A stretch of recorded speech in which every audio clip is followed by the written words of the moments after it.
I think people don't understand that innocence doesn't mean lack of awareness. These children were innocent, but they lived in horrible situations, and the ability to be able to have the hope that thinks that we might be able to pull off this insane plot of just running away and discovering each other.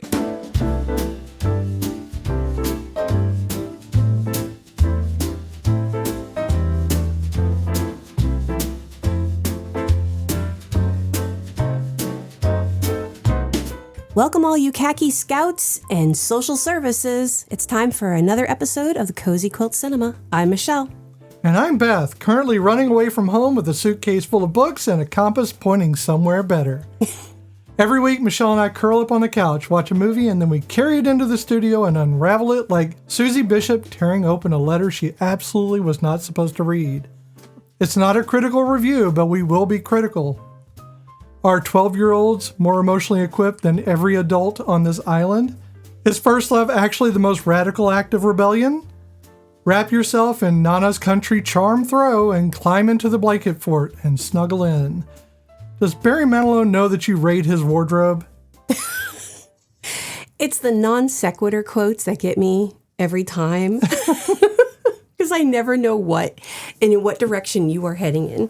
I don't know sometimes myself. That's okay. Explains a lot. So we have two guests with us. Yes, we today do. On the podcast, and one is returning. So Yay. If you've listened to the show for a while, you know our first guest.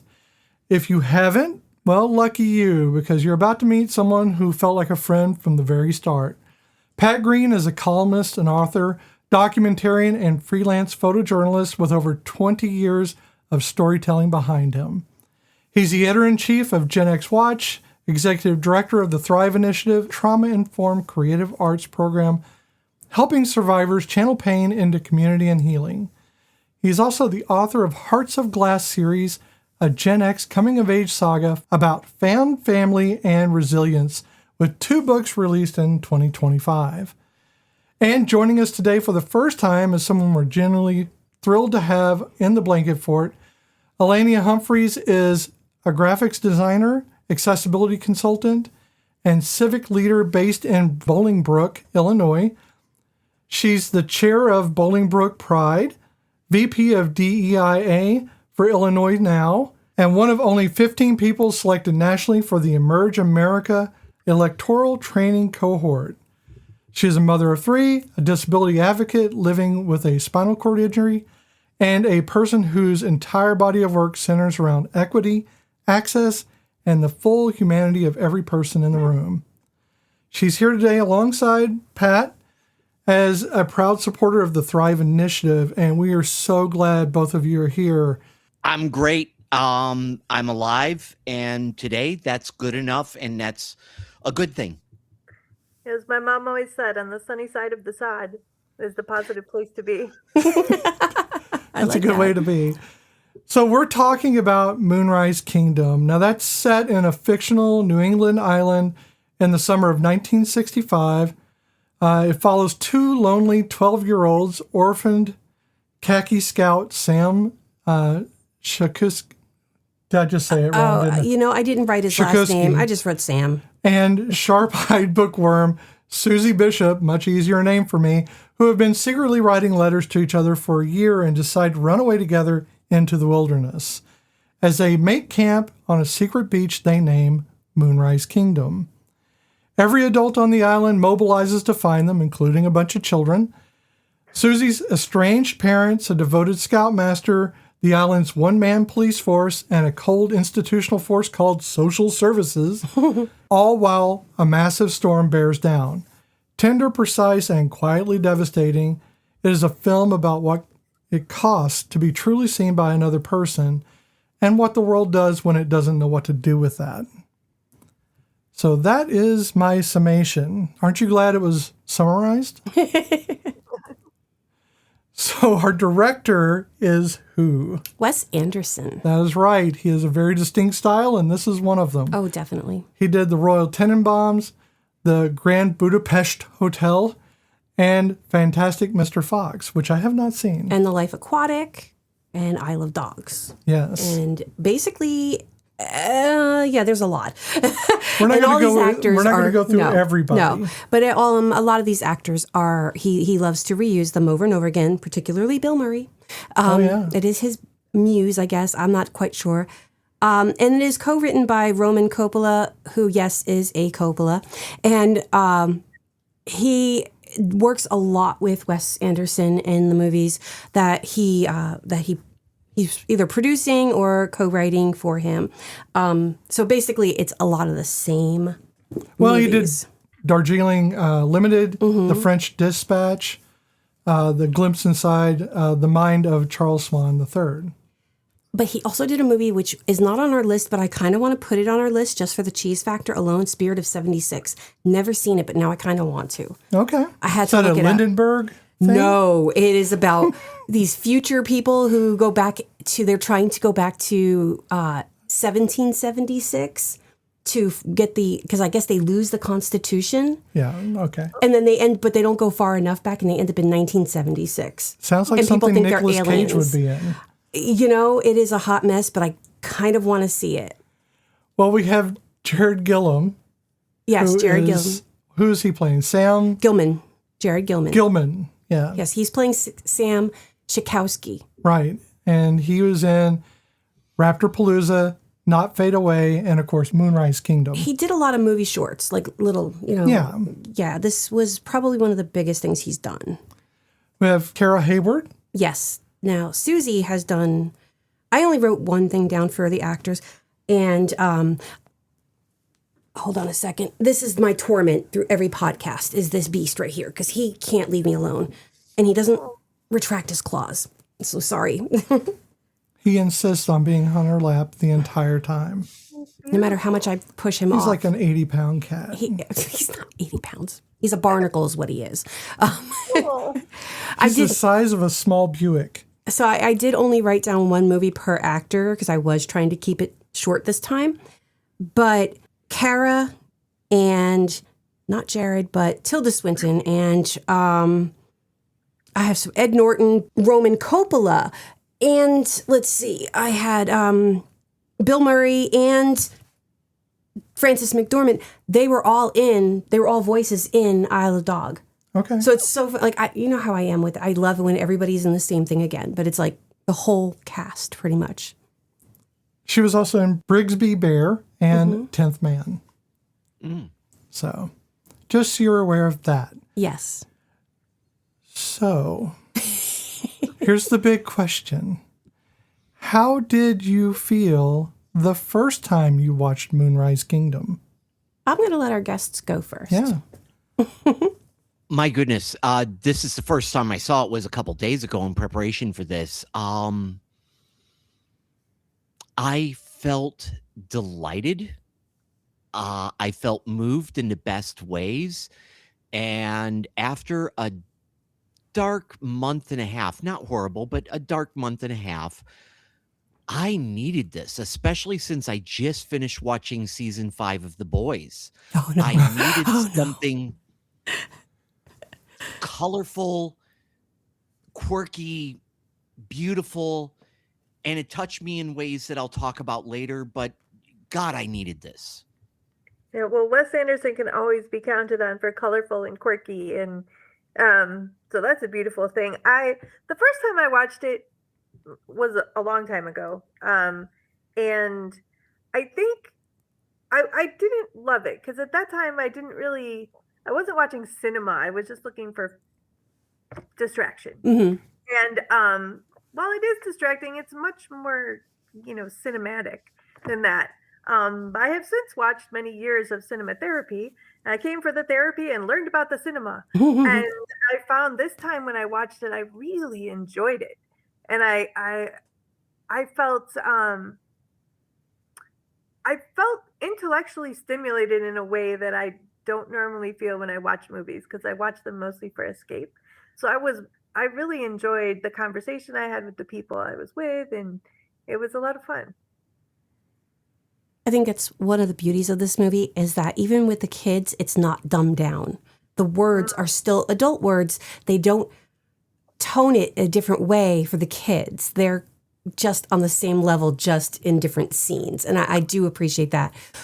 The first time I saw this movie, I would never say I'm not a Wes Anderson fan, but I don't go out of my way to see. There's Wes Anderson stans. They got to see everything. I think I've seen the Grand Budapest, and I've seen the Royal Tenenbaums, and it has been years since I've seen that one. I just knew I liked his cinematography. So when I saw this movie and the ads for it, and I remember seeing the kids, and I'm like, oh, I really want to see that. And seeing it the first time, I was enamored.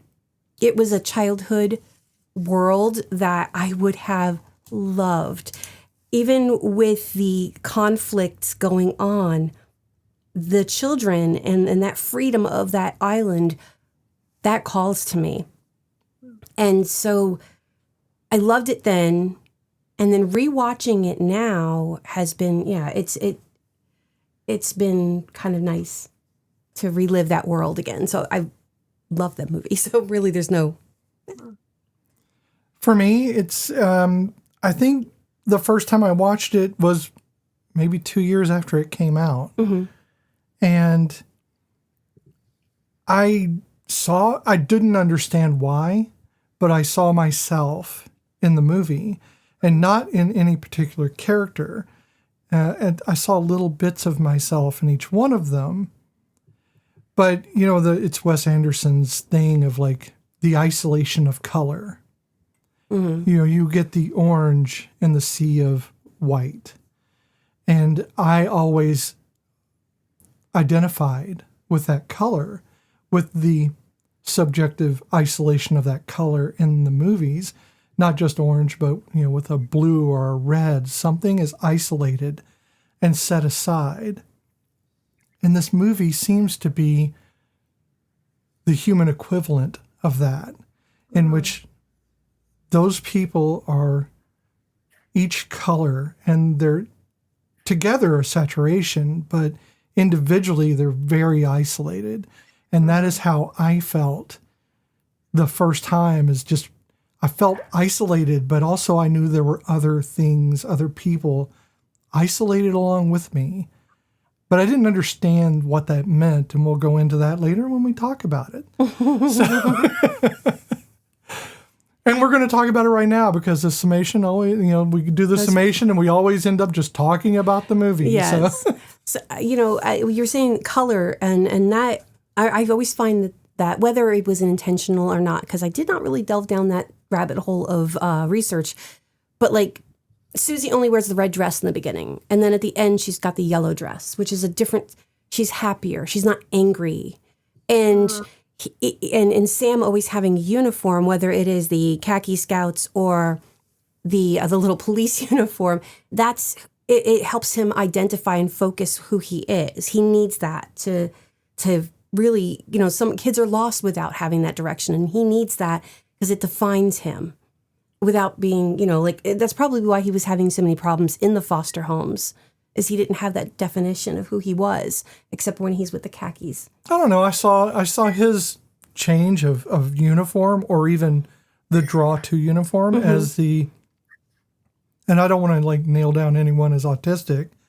No. But for me, it felt a lot like it was the mask that autistic people put on in order to show the people around them that we're like you. I'm just like you. Don't murder me. I'm like you. That kind of thing. I don't know how you guys feel about that, but that's kind of where I went. No, it's fascinating that you bring that up, because when he gave up his identity, when he left the Scouts, that was also a giving up of identity. I am resigning from this. I'm walking away from this. And he took with him the knowledge that he had, mm-hmm. how to hike, how to find food, how to put a pebble in your mouth to hydrate and find out that the plan tastes awful. But he used all the skills that he took with him, but he considered himself no longer part of this. But the uniform was still worn because there wasn't a new identity to embrace. I love that insight that you brought, Beth, because but with Bruce Willis, that identity, it's almost like he's identifying with a real found family at the point that he's wearing the police uniform. I loved that at the end. I was gonna jump into that found family with the uniform and the ownership of, like, I know, when you find your group, right? Like, so I hung out with the skaters and we wore baggy clothes, and I would put on my flannel when I was with my, alternative friends. And like, there were uniforms to the different things that you did. Yeah, when I was a gymnast, I was in my leotard all day long, whether that was even at school, I was this.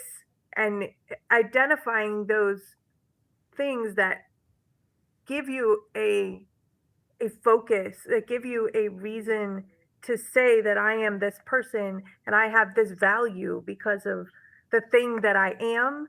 I think that says a lot about the sort of uniforms he was putting on. It's like, I don't have other identity. I don't want to be this orphan.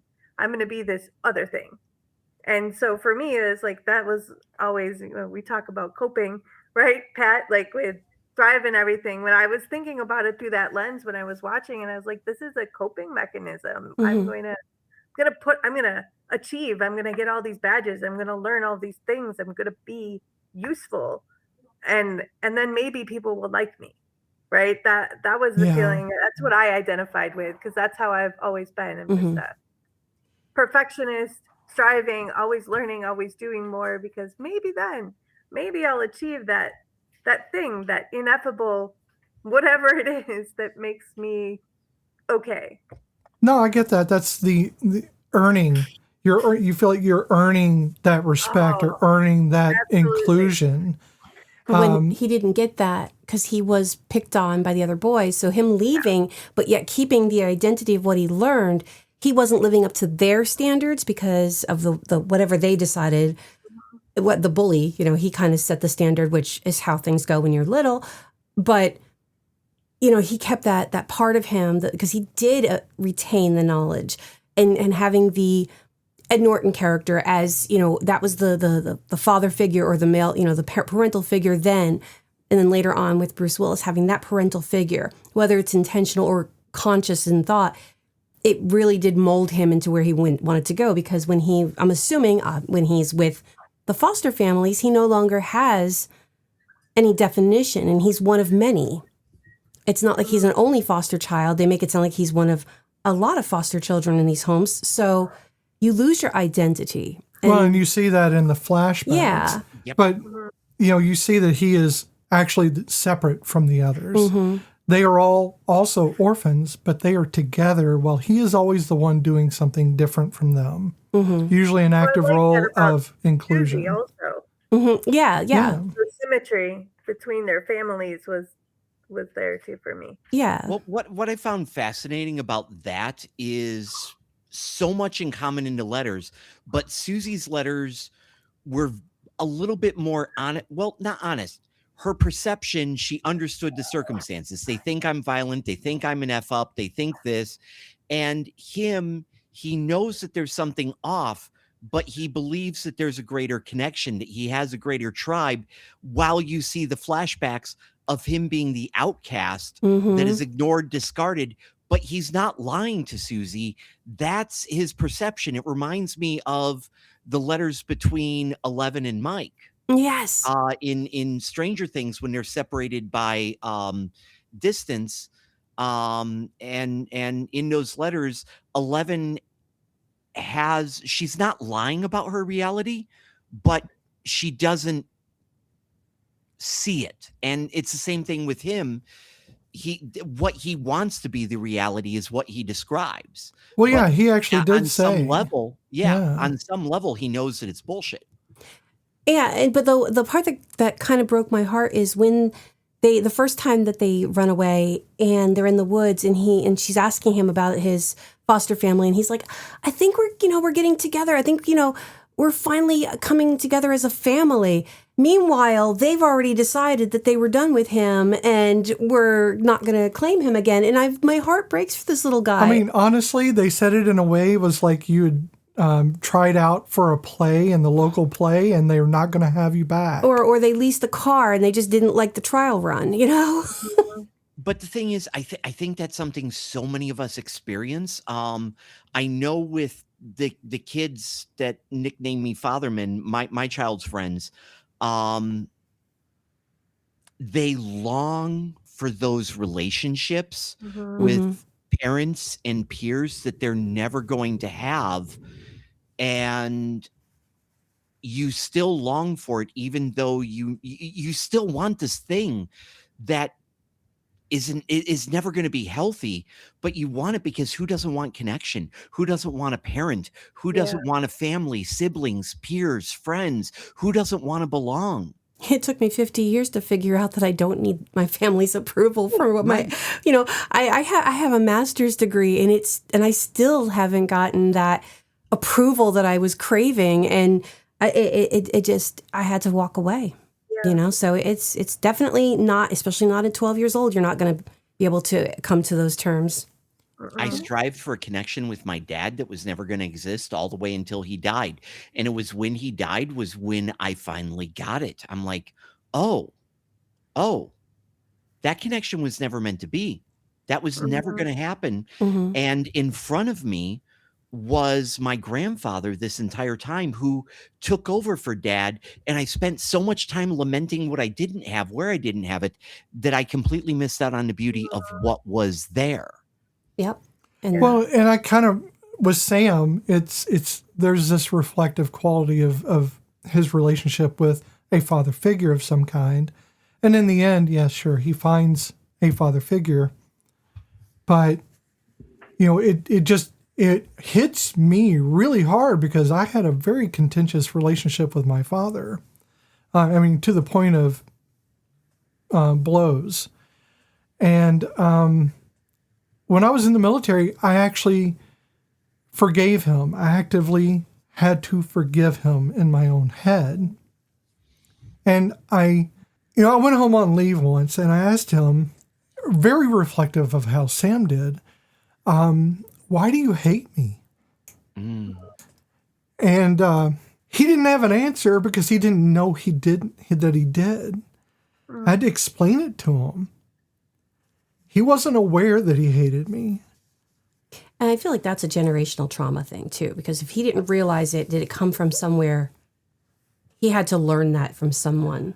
Yeah, and worse than me not feeling loved by him was him not realizing it. So there's that isolationist ideal for people like me who do not process the same way, is that we shut down. So I shut down on people that I cannot spend the extra spoons on because I feel it's a waste of energy. And when you do that, it allows for other people to be the focus of that energy. And I didn't want to shut him out. He made the choices, and I made my choice. But children shouldn't have to make the choice. No. Yeah. Sam did. Yeah. Sam had to make the choice, and he was actively running away. Susie was running away for 10 days. Yeah. That's an important thing to note. Sam was not. He was running to something. He was trying to find the family that she was trying to escape from. Because he even says, like, you know, they're talking and you know, she's like, oh, that must, you know, be nice. Or he says that. I forget who says it. But it's like, that must be nice. You don't know what you're talking about. Yeah, you know. No, what was it? I love you, but you don't know what you're talking exactly. about. That's what it was. Oh, my God. Yes. And it's true because she doesn't. She knows her little myopic family, and her problems are, not to say that they're any less than his problems, but they're coming from a different perspective. She sees mom cheating. She sees dad unhappy. She's got, you know, no other female input, you know, no sisters to talk to. She's got 3 much younger brothers. She doesn't have, and obviously she's not friendly with the kids at school because she's angry. And angry kids are going to not have the friends because they're not, and especially in 1965, they were not given the tools on how to self-regulate their emotions. Especially a girl Right. in 1965 to be angry was just not Oh, acceptable. God, no. She was an That's anomaly. not feminine. Yeah. That was entirely possible. You could still be in psychiatric care Yes. just because of that. Yep. And I couldn't imagine being a child and knowing that there's a book on top of the refrigerator about how to deal with your effed up kid and knowing it's about you. exactly. That would I actually mess me know. up. I actually know how that. That would mess me up my even gosh. more. My father had it was a psychiatric form that he put on the refrigerator under a magnet. I even remember it was a Kiwanis magnet that was on top of it That's crazy. to get me not institutionalized. It was outpatient care because he didn't know how to deal with me, and I didn't understand that I was autistic. I had no idea until much later in life when my wife, who is brilliant and knows how therapy works and everything else, and I sought therapy and I got help and I got diagnosed, which is not a requirement. Nope. You can self-diagnose autism, but I got diagnosed because I hyper-focus on things and I have to have things a certain way, and so I Because you're needed. autistic. So I needed that designation for some reason. But yeah, I think, seeing that on the wall, and I've had that happen a few times. My first wife kept our divorce, not our divorce papers, but our separation, the divorce papers unsigned. She kept them on a nightstand to remind me that it was there. No comment. No, it's the common denominator is me. My ability to relate to other people is impinged by the fact that I do not understand what the hell they're saying. Okay, so I wouldn't necessarily think that it is that you're the common denominator in this situation. I think you are you, and you happen to have people who are quote unquote neurotypical, because I really don't think that's really a thing.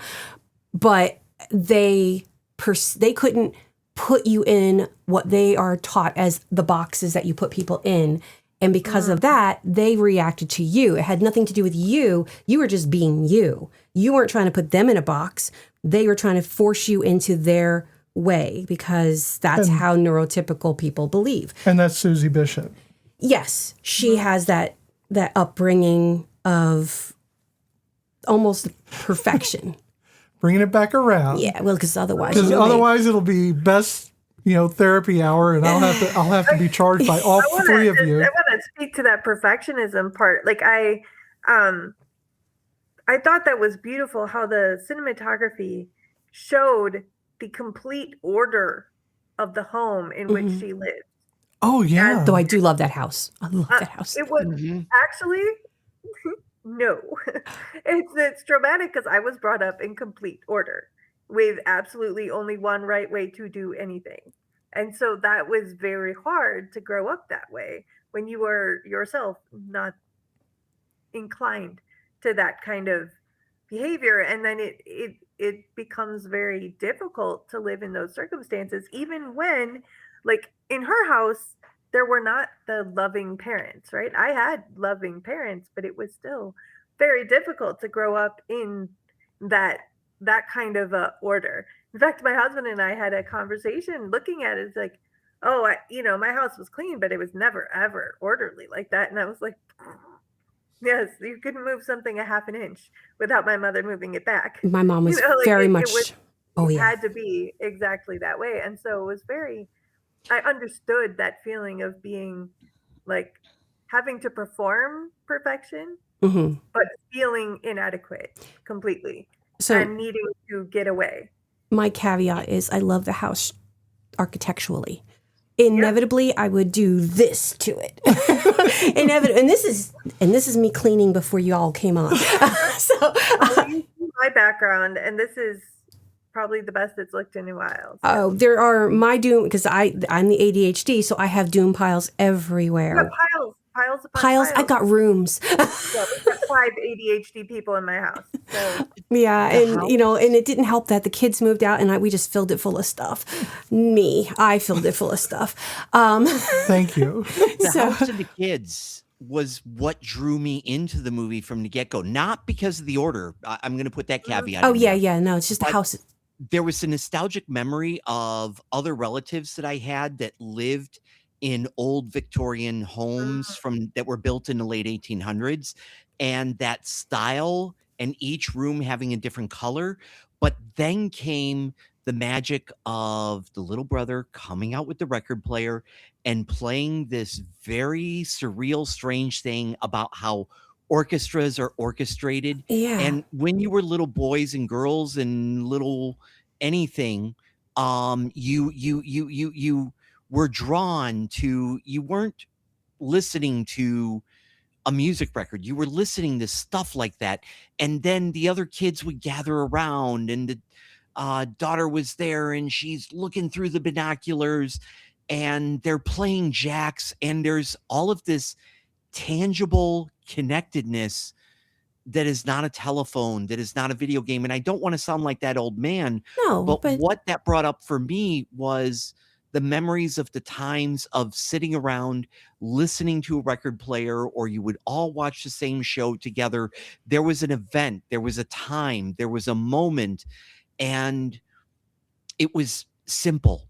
And yet that simplicity allowed the imagination to explore. So at that moment, at the moment that the movie started off that way, I knew I was going to be more invested in the children's lives than the adults' lives, because I miss that wonder. I miss that simplicity. For me, I want to have dinner around the kitchen table. I don't want to go watch and stream for 5 hours. I want to play Monopoly or 21 or checkers or chess.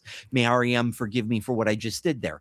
But I mean, that's what I want to do. I want to play Uno. I want to, watching them play jacks, I'm like, oh my God, I remember that. Onesies, twosies, threesies. And I don't know, that captured my heart and sucked me in, because I remember being in that house, though it wasn't that house.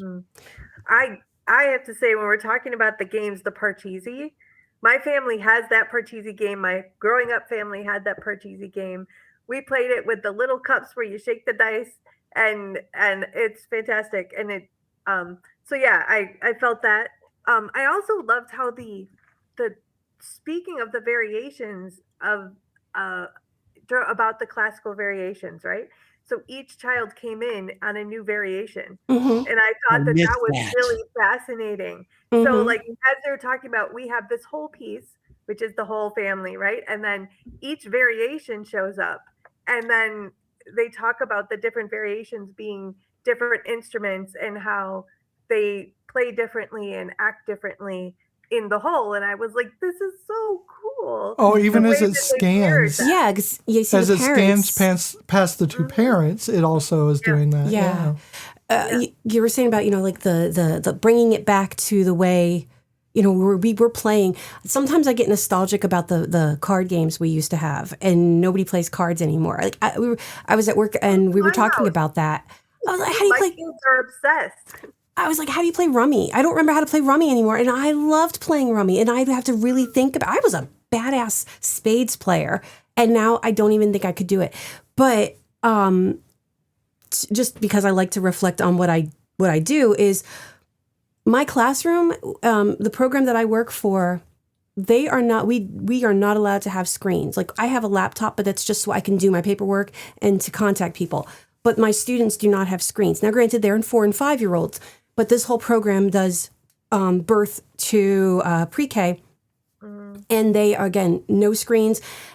Where I sat in a kindergarten preparedness meeting with the public schools, and that some of the kindergarten teachers were actually a bit butthurt those kids come into our classroom from pre-K and they don't know how to use the laptop. Well, that should be a good thing. And also Yeah. do your damn job. But whatever, I'm teaching them how to write their names and how to count. And I'm actually not even showing them their letters. I'm teaching them the letter sounds because that's the first step. And so but ours is basically play-based. Everything is play-based. And it is going back to those old games where they are hands-on, because I feel like that's like something we do lose with our littles and at this impressionable age. But yeah, that when you were saying that, I'm like, I do that with my babies, my 20 little babies. I sent my kids to nature-based preschool for the same reason. They were outside every day, rain or shine. Oh, yep, we do. So We it was do. great. I'm out there with my poncho and but yeah, it's great. And it is important. And you're right. It's something we have kind of lost with our children because it is so much easier our youngest got her first phone when she was 12. My older two still bitch about that because they did not get theirs until they were 16. And they're like, how come she got hers when she's a baby and she got whatever she wanted? I'm like, well, yeah. But also, yeah, it's that one who did it because I was going to make her wait. But yeah, I'm a pushover. You are. The animals are proof. I'm having a weird stray thought here. Bear with me. I'm going to circle it back, but there's season 1 in Miami Vice. In part of establishing Sonny Crockett, Don Johnson's character, he would get away from all of the other cops. He would get away from everybody else, and you'd see him on a porch of an old folks' home playing gin with a whole bunch of old guys. And if the office needed to talk to Sonny, the manager would come out and say, Sonny, there's a phone call for you. And he'd have to leave the bridge game. And then, there's one scene where he's looking at one of the old men's cards and he goes, Kings? You held on to Kings? This is why nobody wants to play with you, Jan.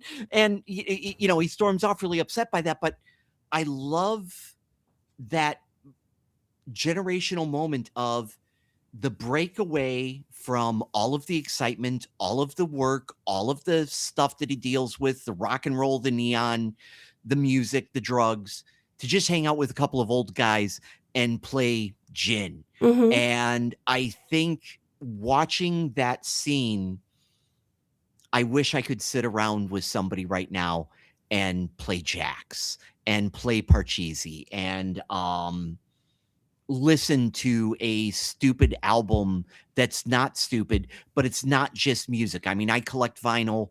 I buy too much of it probably, but I enjoy it. But I haven't bought a spoken word album with something instructional like that since I was like 10.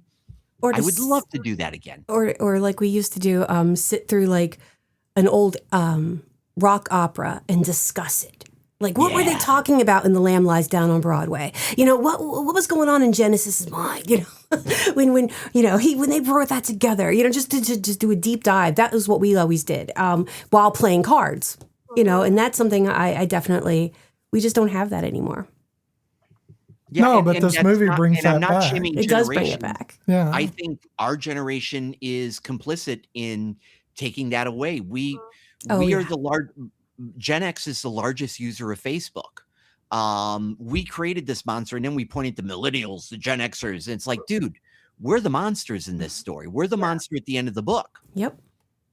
I would have to say, though, something beautiful. My kids are, my oldest is 22, the twins are 17, and they are going into the anti-technology time.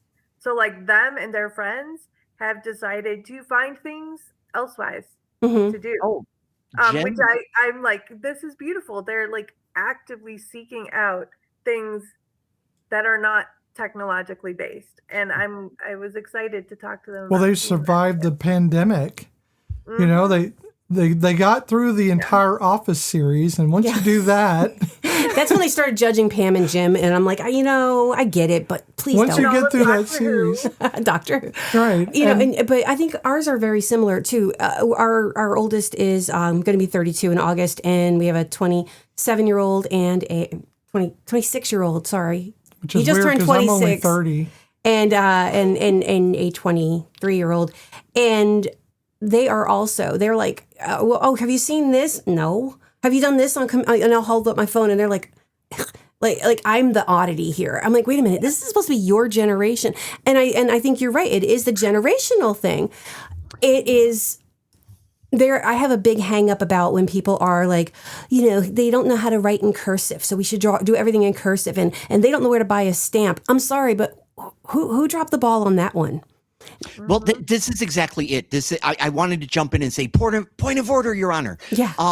When we criticize Gen Z for technology, here's the thing. They never had a choice. They were never given a choice between analog and digital. We raised them on digital. Mm-hmm. We give them the iPads when they were 2 so that they would be quiet. Just like my grandparents just kind of threw me in front of the TV, and thank God every day that I discovered Sesame Street Electric Company and Mr. Rogers instead of some other garbage. But they were never given a choice. No. And once they were able to choose, they wanted something tangible. They wanted connection. They wanted records and film photography, and they're making that choice. And then there's other things that they're not choosing because they realize that fabric softener is a scam. And microbeads are dangerous. Right. And so, when they were given choices, they made choices, and everybody makes choices if given alternatives. And we didn't give them alternatives. We offered them digital synergy. And once they were given choices, and here's where I was going with this, once they were given choices, like the choice to be honest with one other person through letters and to just say, F it all, we're going to run off together. We're going to do this thing together. And we're going to explore life and coming of age together. That as a parent, certain scenes were uncomfortable. As a child who remembers wanting to break away and find that connection, I'm like, you go, you two, touch each other, kiss each other, explore, and find your tribe. And when they got caught the next morning in the tent, I'm just like, oh God, they're screwed. Now what? I love how they open this tent and everybody's right there. It's like, oh my God. So to ease a bit of that scene a bit, Wes Anderson was very kind. He made sure it was a closed set. The only people on set were the kids. They filmed it at the end of the movie, so they were already comfortable with each other. It was just Wes, Roman, a cameraman, and the 2 kids, and that was it. Well, so that way, to be clear, the scene didn't make me uncomfortable on that level, because I assumed that everything was handled well. Yeah. And I don't know why I assumed that, but I felt the same way about it that I feel as reading Judy Blume. When I was reading Judy Blume in the late 70s and the early 80s, and they're talking about wet dreams, and they're talking about other normal things, masturbation, so forth. As a child, I read these and I'm like, thank you for telling me about this stuff. Thank you for telling me about the French kiss. And I remember my school librarian and my grandmother being very concerned about the stuff Judy Blume was talking. And it's like, well, damn it, somebody needs to tell me. Exactly. And if it's not going to be Judy Blume, it's going to be Playboy magazine, or you take your pick, which you want. Nobody wants you reading Penthouse Forum at 12. Or the kids in the playground who say, or the kids in the playground that learn their stuff from God knows where. Exactly.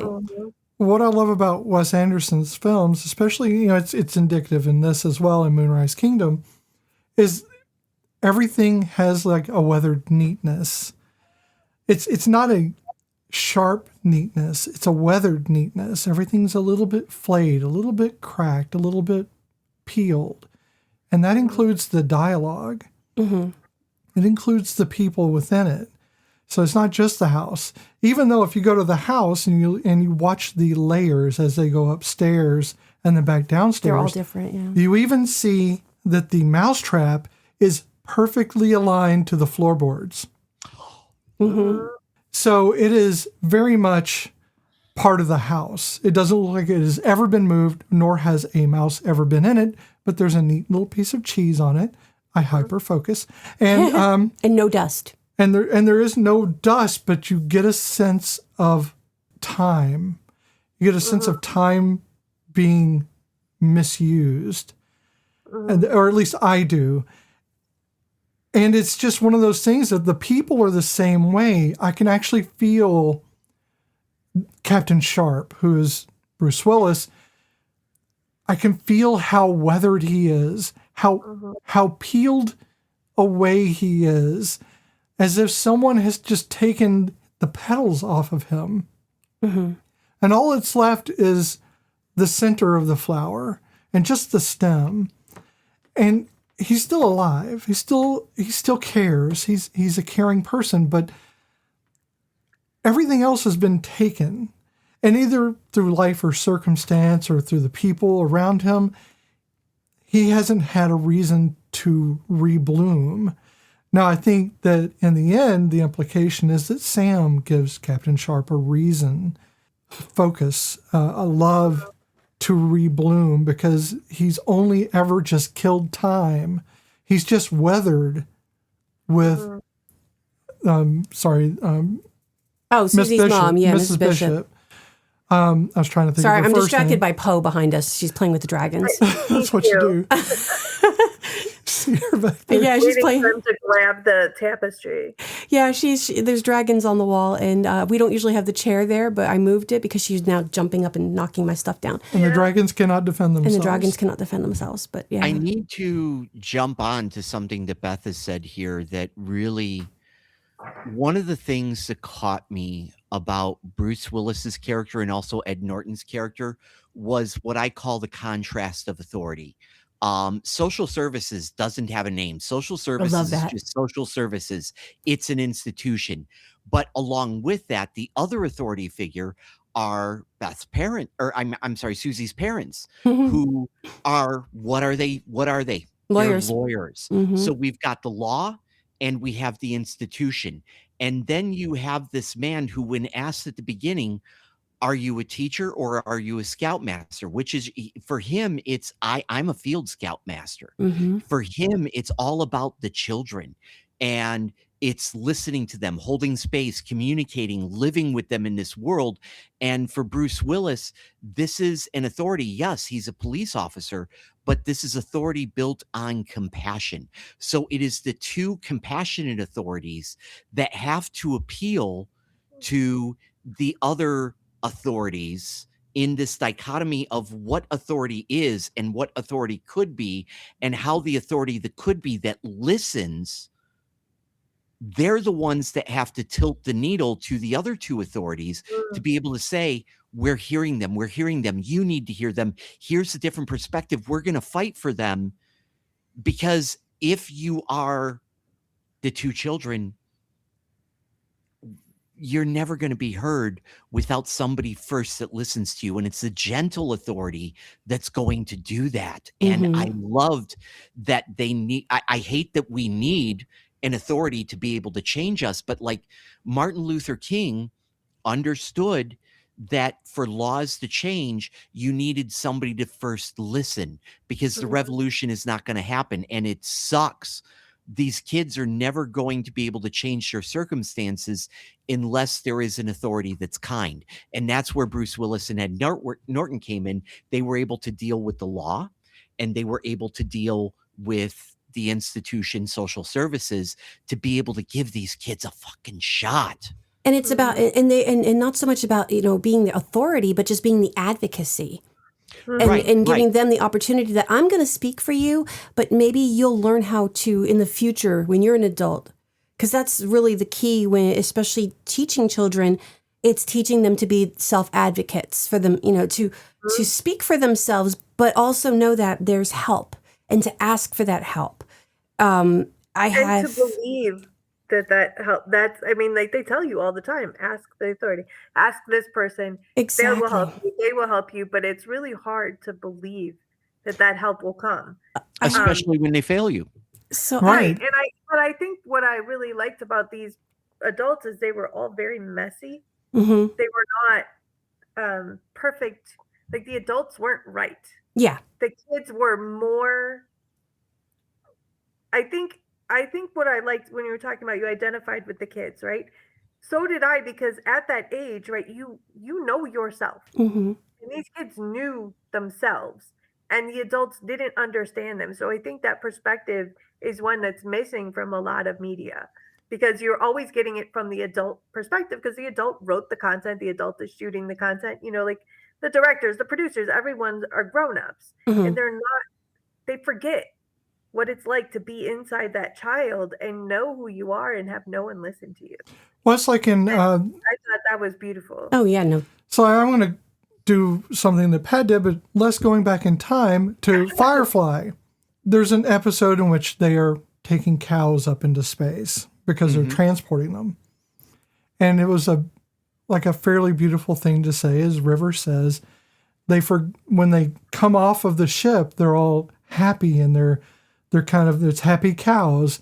And someone remarks on it, I think it was Jane, and River says they forgot how to be cows until they saw the sky, and now they remember and they're happy. Children grow up and they forget how to be children. They forget how to be people because as adults, we forget we're supposed to be people. We're busy doing things and aimed at things, but that's a gun. That's not a people. People don't do things. People interact. People emote. People exist. Guns are pointed. Guns are aimed. Those are devices. Those are not people. And we have to remember that it's important to remember what it's like to be a child. We don't look in the mirror anymore. We just see the things we need to see in the mirror and we move on. But children, when they look in the mirror, they're looking at everything. And we have to remember to be able to do that. And be kind to your inner child. And I think people don't understand that innocence doesn't mean lack of awareness. Yeah. These children were innocent, but they lived in horrible situations. She knew she was violent. She knew she had it in her to stab somebody in the back, which was actually funny. Good on her. And very symbolic. But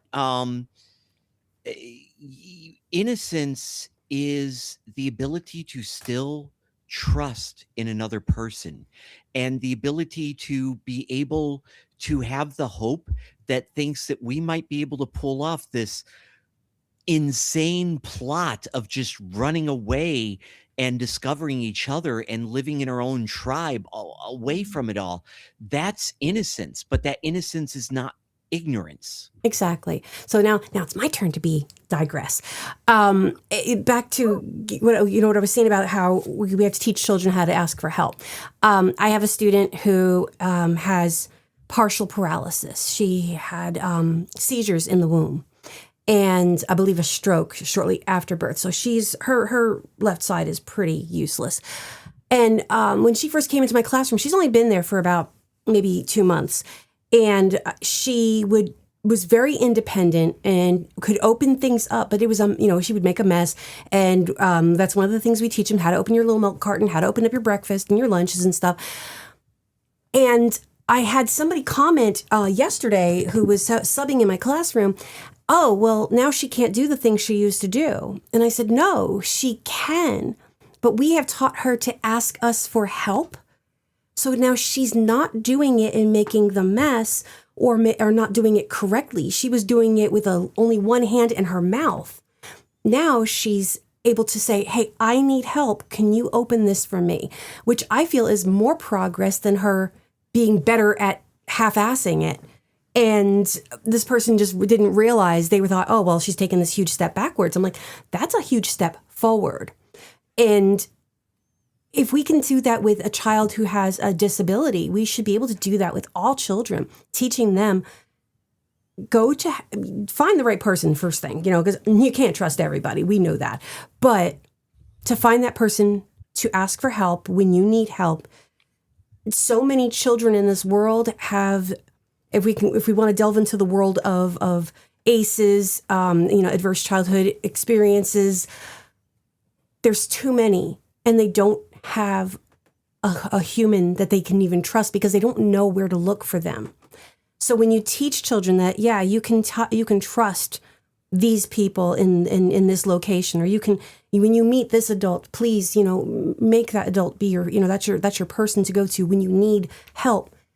We don't have that. I didn't always have an adult to talk to when I needed that. And I was a loner because I didn't make friends very easily. So seeing back to the Bruce Willis character and the Ed Norton character, having those two characters being those adults that now they've made themselves available, especially when Ed Norton goes down into the boat to talk to Sam and he's like, so you really want to quit?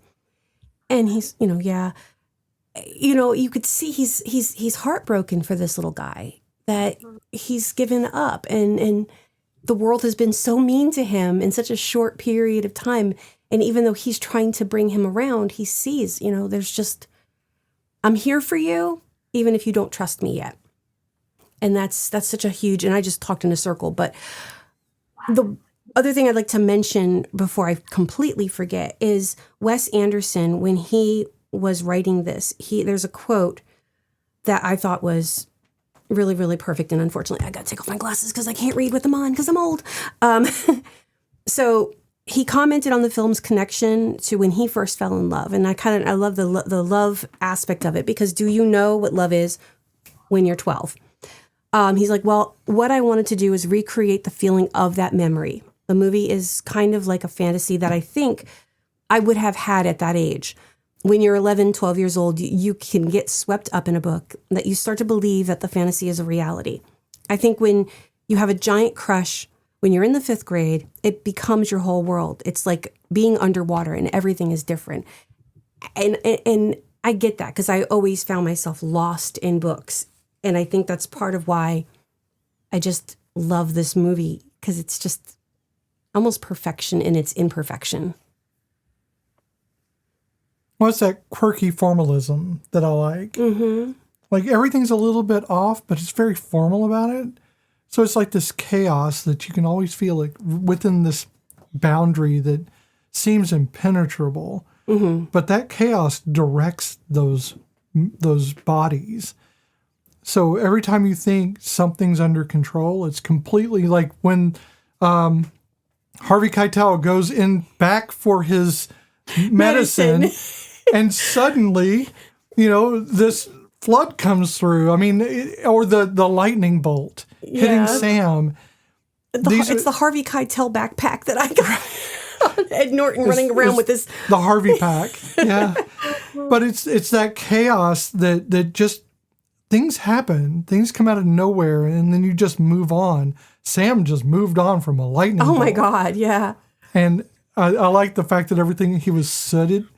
Yeah, and he's like, all over him. Blows off his glasses, puts them on, just keeps on keeping on. That's the most cartoonish, excellent portrayal of a lightning strike I've ever seen. In the scene when when the boys decide they're going to be part of it instead of being the enemy of Sam and Susie, and how they're all sitting around and she's reading to them, that was such a Wendy Darling Lost Boys moment. Yes. I have it. I wrote Susie equals Wendy Darling. Yes, absolutely. And that scene, oh my God, that was beautiful. She got to keep the kitten, Kara, when the movie was done shooting. Great. She kept the kitten, and Jared kept his backpack. I thought that was adorable. Yeah, I don't know. I think that this movie is really, it hits me a different way now. Yeah. Because I understand more about myself, and once you understand more about yourself, you're able to see things in the movies you may not see everywhere else. I always like to find in a movie and I do this in books as well, is find the protagonist and the antagonists. And the protagonists are not always who you think they are, and the antagonists are not always who you think they are. In this movie, I feel like there are no antagonists that are people. Mm-hmm. It's the systems they represent. Yeah, because you think social services at one point is going to be the problem, and she's just straightforward. But they're not. It's the systems they represent. Those uniforms, those are the fragile parts of them. They're what break down. Even the scouting, I forget what they're called. House, the khaki scouts. It's the tree house, and how when they're up there and the thing falls, and it's like... But it's a system that falls apart, not just for the two protagonists, but for every one of them in some way. The system has failed them because it's not about the system. The system is there to give you guidance. It's like a D&D book.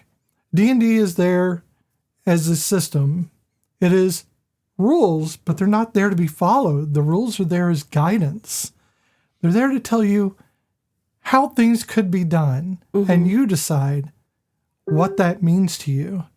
And that is the way systems should work for society, should work for us, but has become dictatorial, in which you are told how these will work for you rather than how they should. Go ahead. I'm in my parenting of Harvey, or in the parenting of my child. I always compared authority to a lattice and a vine. In the ideal world, when it's done correctly, the lattice is merely a support structure for the vine to grow on. It doesn't control the growth. It's meant to support. And I always warn my child, whenever you're around an authority figure that doesn't understand that they're not just there to support, and they think that they're there to control the direction of the vine, run like hell. Because that's what these are structures. These are support structures. It's like our infrastructure, our roads. They don't control where we're going. They allow us to be able to get there. They allow us to be able to cross the bridge. The bridge has to be sturdy. We don't have to cross the bridge. All of these authority structures that we have, government, church, schools, this is the lattice, and I'm the vine. Ooh, I want to talk about structure.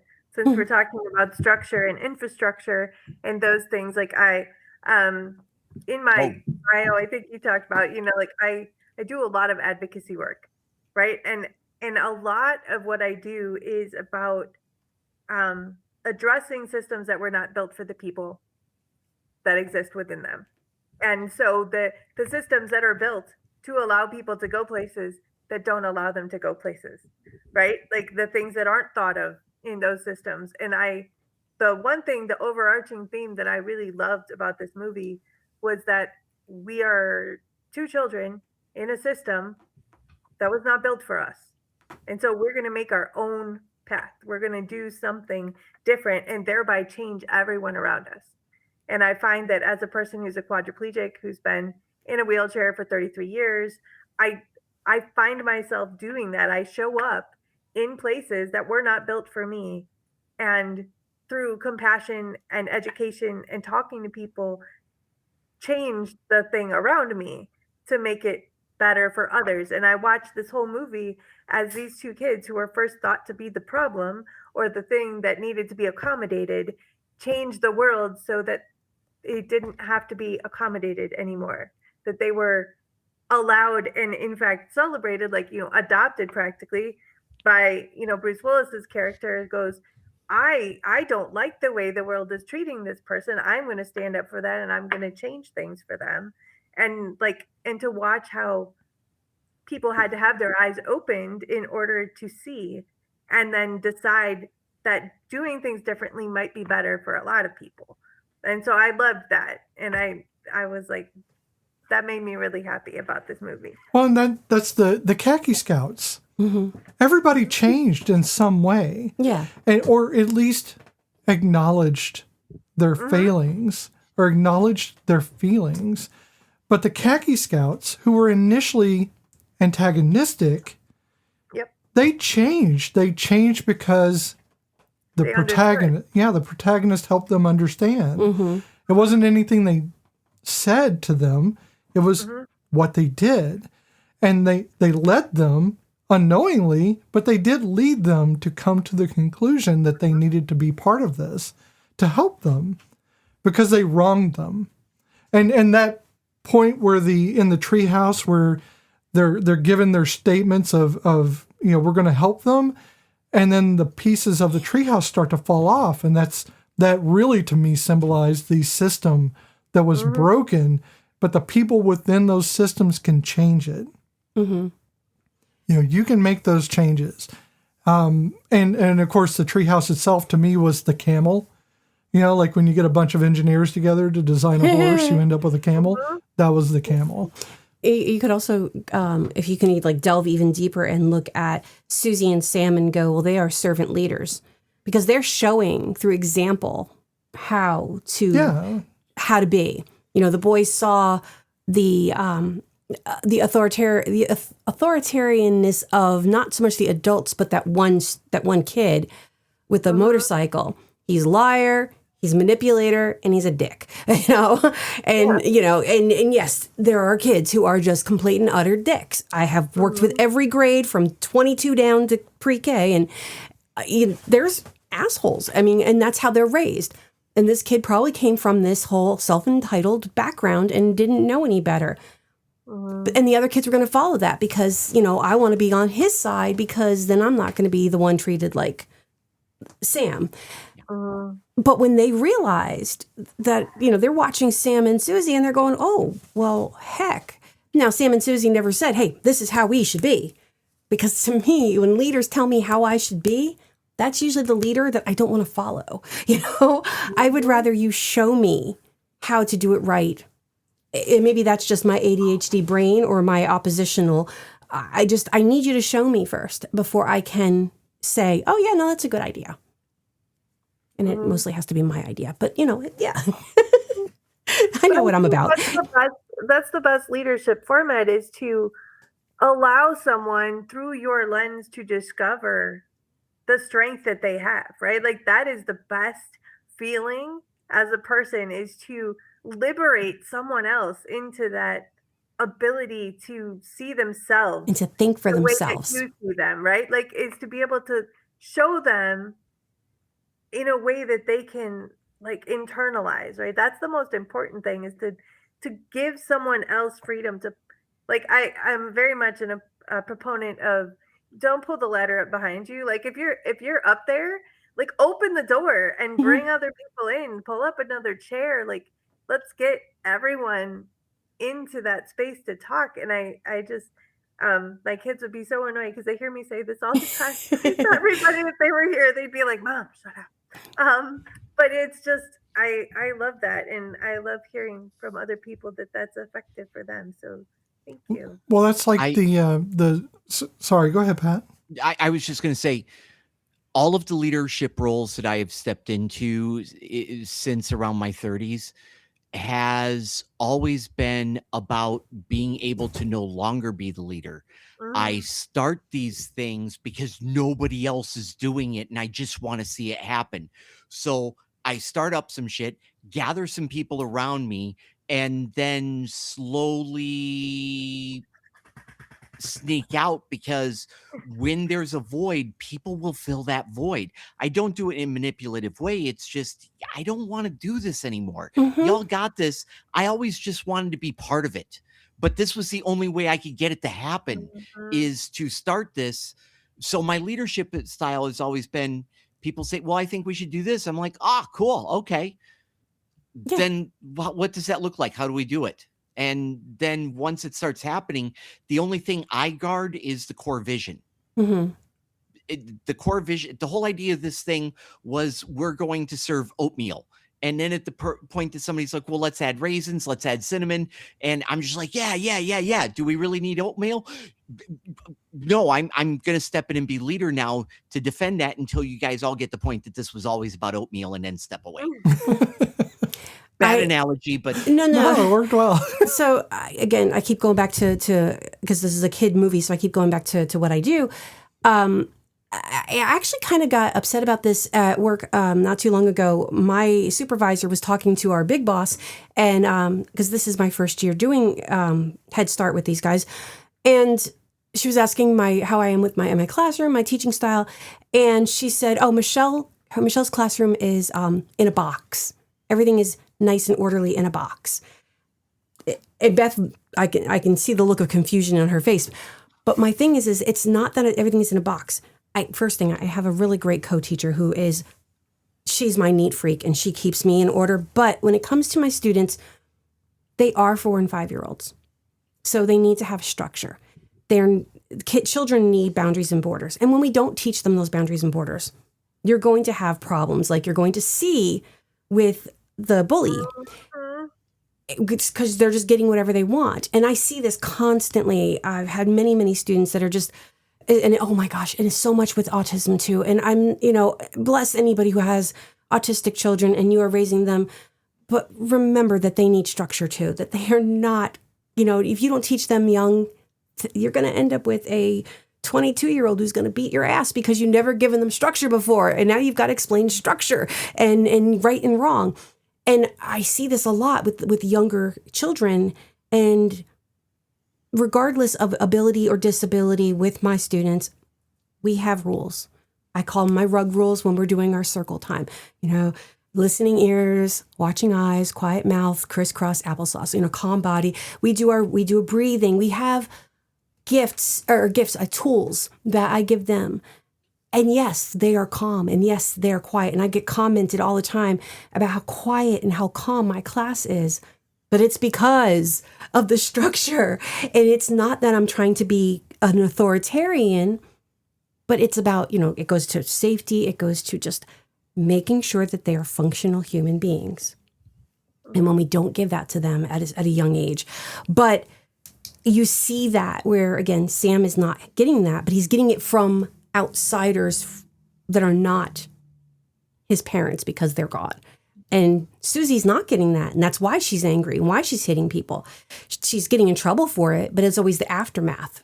Consequences should be good and bad. And she's not getting the good consequences for her actions, only the bad consequences for her actions, which is not going to give her any incentive to do good.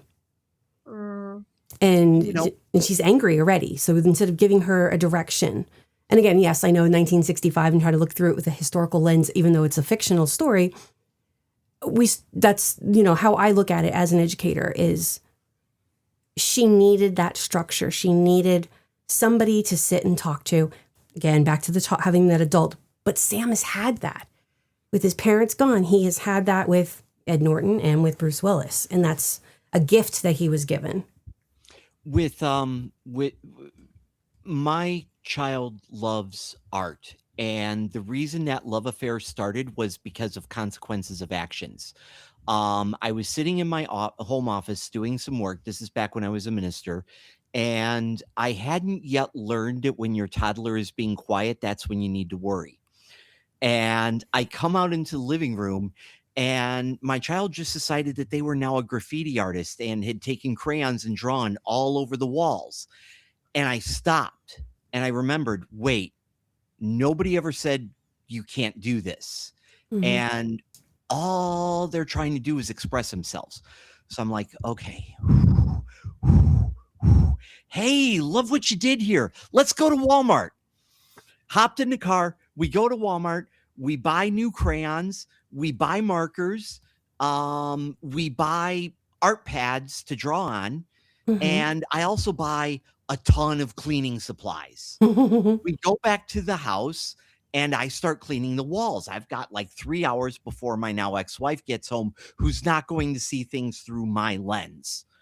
And I'm like, hey, you got to help me do this. And, at 2.5, 3 years old, they're just going to scrub one spot with a sponge, and even that spot's not going to get clean.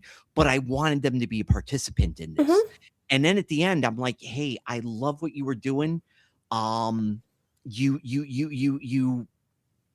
this is not where we express ourselves. This is not where we do this.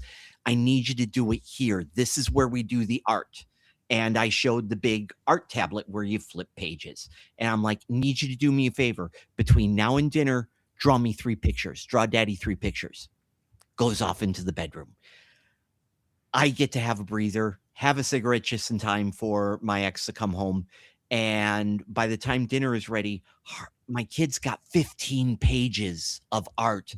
And a week later, I had to buy more art tabs because as soon as he would run out of paper, it was on a quest for more paper, because now we knew that paper was the place to do this. Mm-hmm. But if I had shut that down with authority that didn't understand what was going on, I would have just yelled at my child and they would have been afraid to grab crayons ever again. Instead, this love of art that exists to this day continues. And that's the key, is it's not about no, but it's no with a reason. You know, Yeah. we don't draw on the walls, but this is where you can draw. We don't touch the stove because it's hot and the consequences burn. But if you want to help me learn, you want to help me cook, come over here and we'll do it safely. Yeah, it's finding the consequences. If Susie was told when the kids were first taken back after they were on their campsite, if they weren't scolded for what they did, it might have been different. But he was put down in the bottom of the boat. She's told that she's a disappointment and how they're upset with her. Instead of going, baby, why did you leave? Why didn't, what is wrong with what's going on right now? Talk to me. And again, I wish I knew then what I know now when it came to my kids, because I did not know half of this stuff then. But that's what she needed. That's what they had the answers right in front of them with Susie's box of letters. But they didn't read them through the lens of perspective. That, this is intimate, this is dirty, this is bad, and they've been planning this, and all they saw was the breach of the law. Mm-hmm. Right. They saw it as lawyers. Right. I just his watercolors. He does mostly still nature, Nudes. But he does some nudes. And when she's laying there and he's painting her, he's drawing her picture, and I'm thinking he's painting her like one of his French girls. That's all I can think of. He was painting Moonrise Kingdom. He was. It was adorable. Okay, so it is time for the stitch count.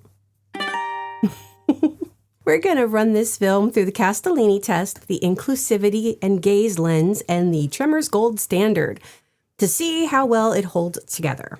We're going to tally it all up, stitch it all together, maybe throw some patches on there, make it really a 60s kind of a thing, and see if it falls apart because Michelle used stitch witchery again.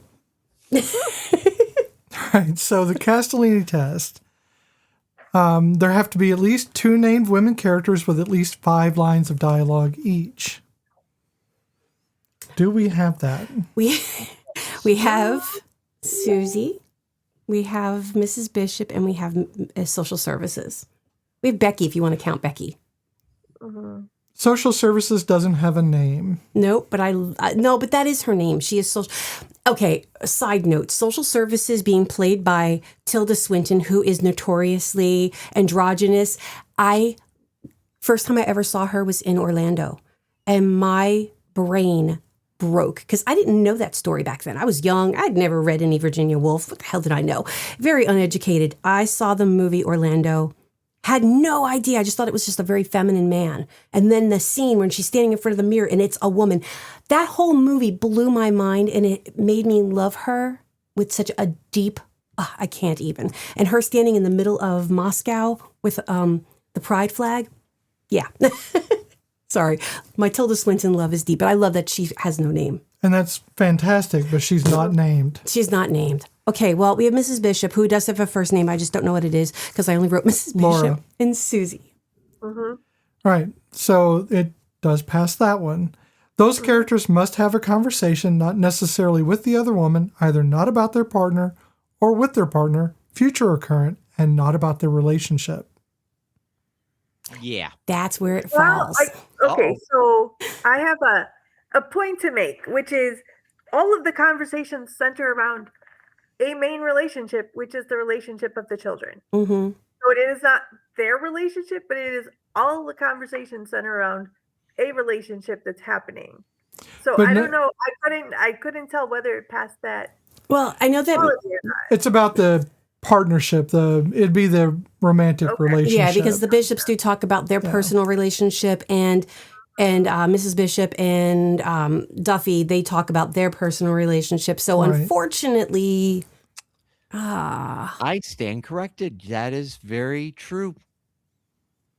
I mean, it is about relationships, and that is where the Castellini tends to catch us on movies that are very I relationship. mean, it's explicitly about relationships. So Yes. it's like So, that makes a caveat kind of situation, I guess. so Laura Bishop does talk to Susie Bishop, not about her relationship with her husband. That is true. Well, no. She talks with her about her because Susie says, "I know what you do with the police," So she is aware of the affair. That's a part of the exchange, sure. But it's talking about Susie at the time. Yeah, but they're talking. But Susie redirects that. But it's still talking about a relationship. I don't think it passes. Okay, you don't want it to pass. What do you guys think? Yeah, I want to have this be the perfect movie, but I think this part of the test it does fail. I mean, the one shining part is the two kids. They talk about a broad, diverse manner of things, but the rest of it does fall apart. Okay. So it will not pass the second one. At least one of the women has to be integral to the plot, meaning that if she were written out of the film, it could not reach the same ending. Yeah. I mean, Susie. Yeah. You couldn't have a movie without her. Yeah. So while it does pass the third, it does not pass overall. The Castellini test is just giving us a sense of feminism. Yes. Does it exist? And there's very few female characters that are with speaking parts in the whole film with names. Yes. All right. Well, let's go with. I would argue though that it is a feminist statement. Susie is a feminist. She is 100%. Sure. 100%. So if we're looking at feminism also just in general, I would say it is a glorious celebration of the wholeness of a woman versus the idea of what a woman should be, especially set in that time frame. I think it was deliberate. Sure. Oh, definitely. It's the beginning of that.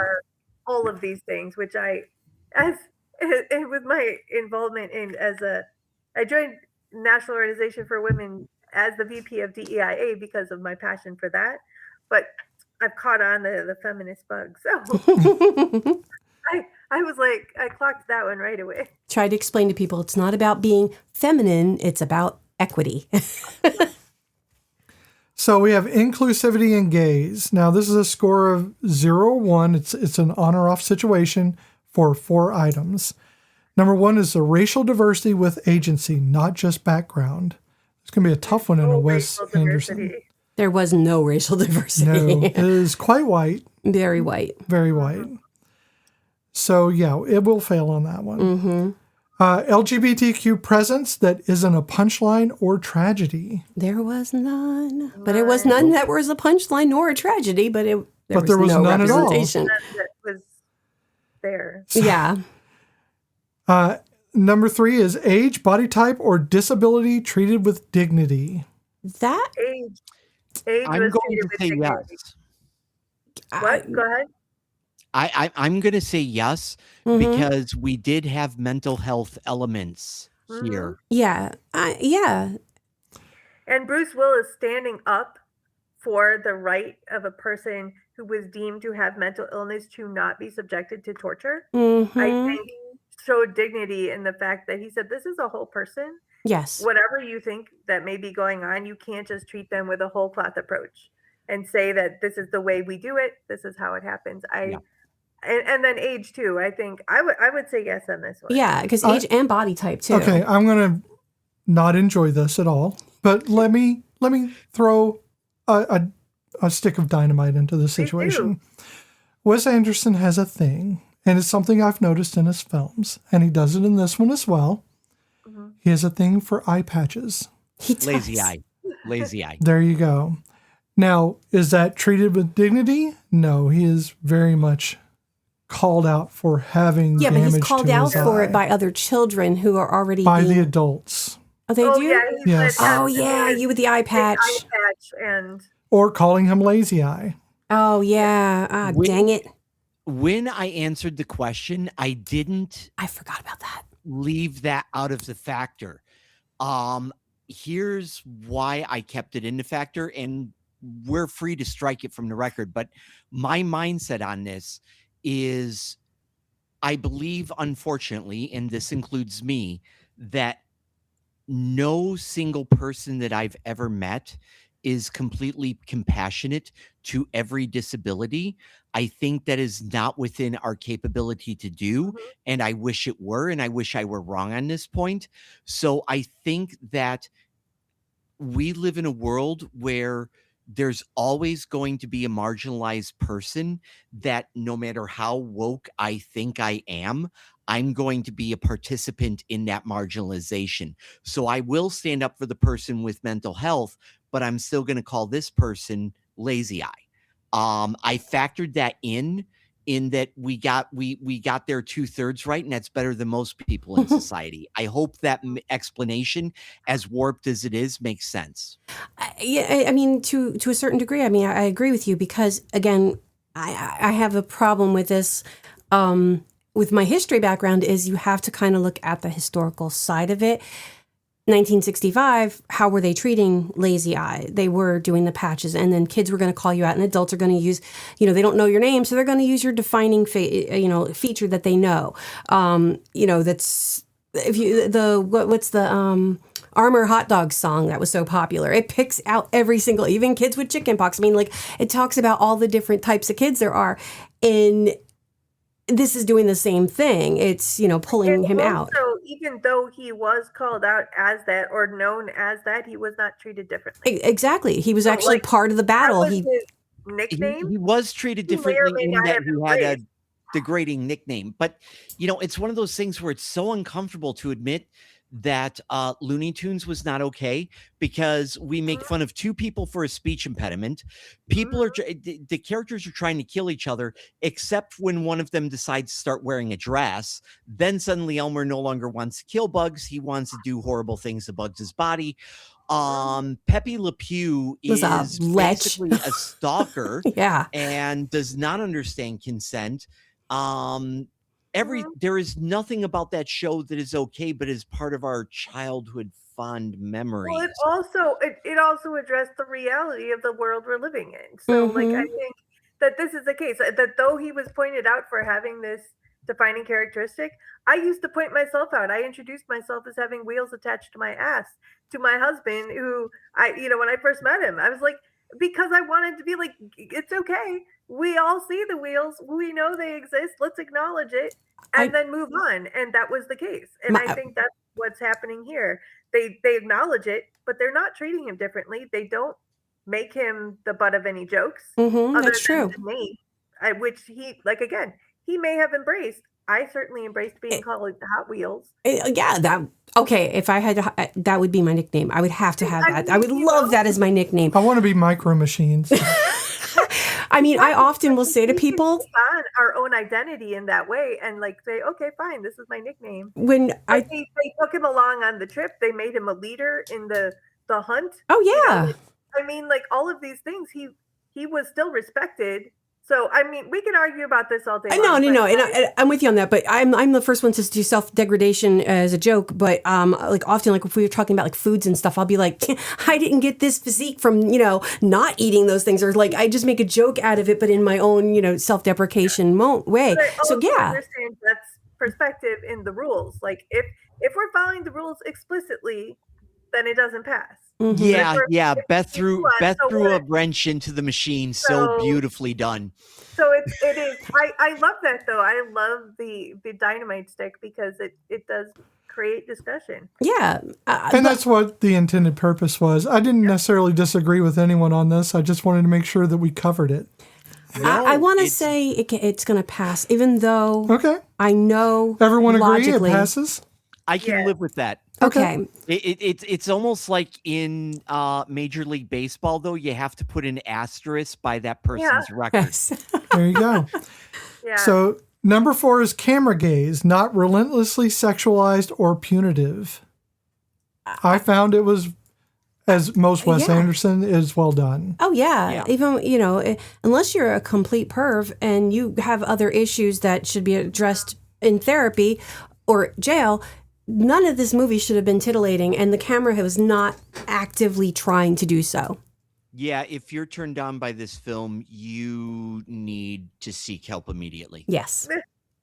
Yeah, I don't think the camera work was in any way being punitive towards the characters, nor was it sexualizing anyone. It was just merely telling the story. It's kids. No, it was a person in their undergarments, but those undergarments were not designed to be sexy. They did not have them move in ways that were tantalizing in any way. It was just two awkward kids being awkward. Sure, absolutely.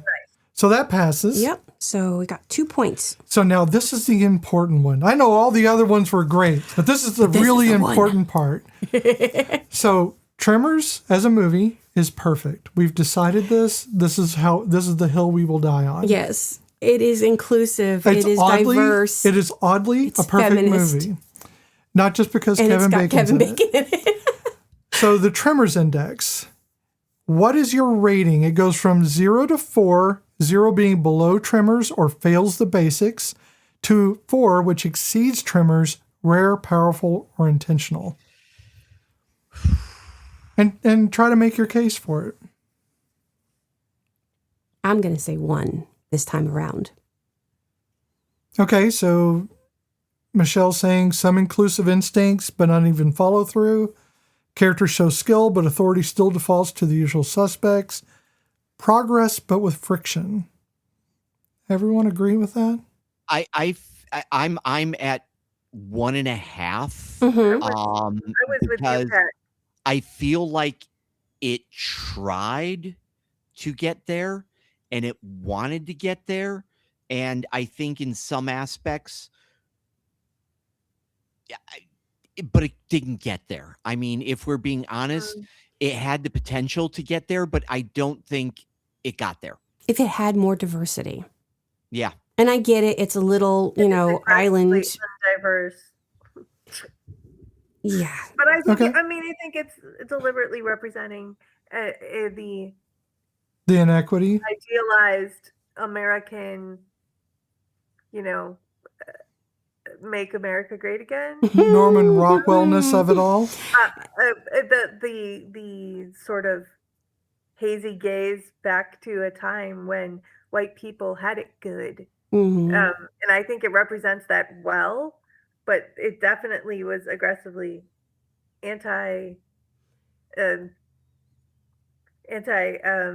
my gosh, my brain is the diversity. There's think- an absence of diversity. I think in the opportunity for it to be diverse would have been with the children.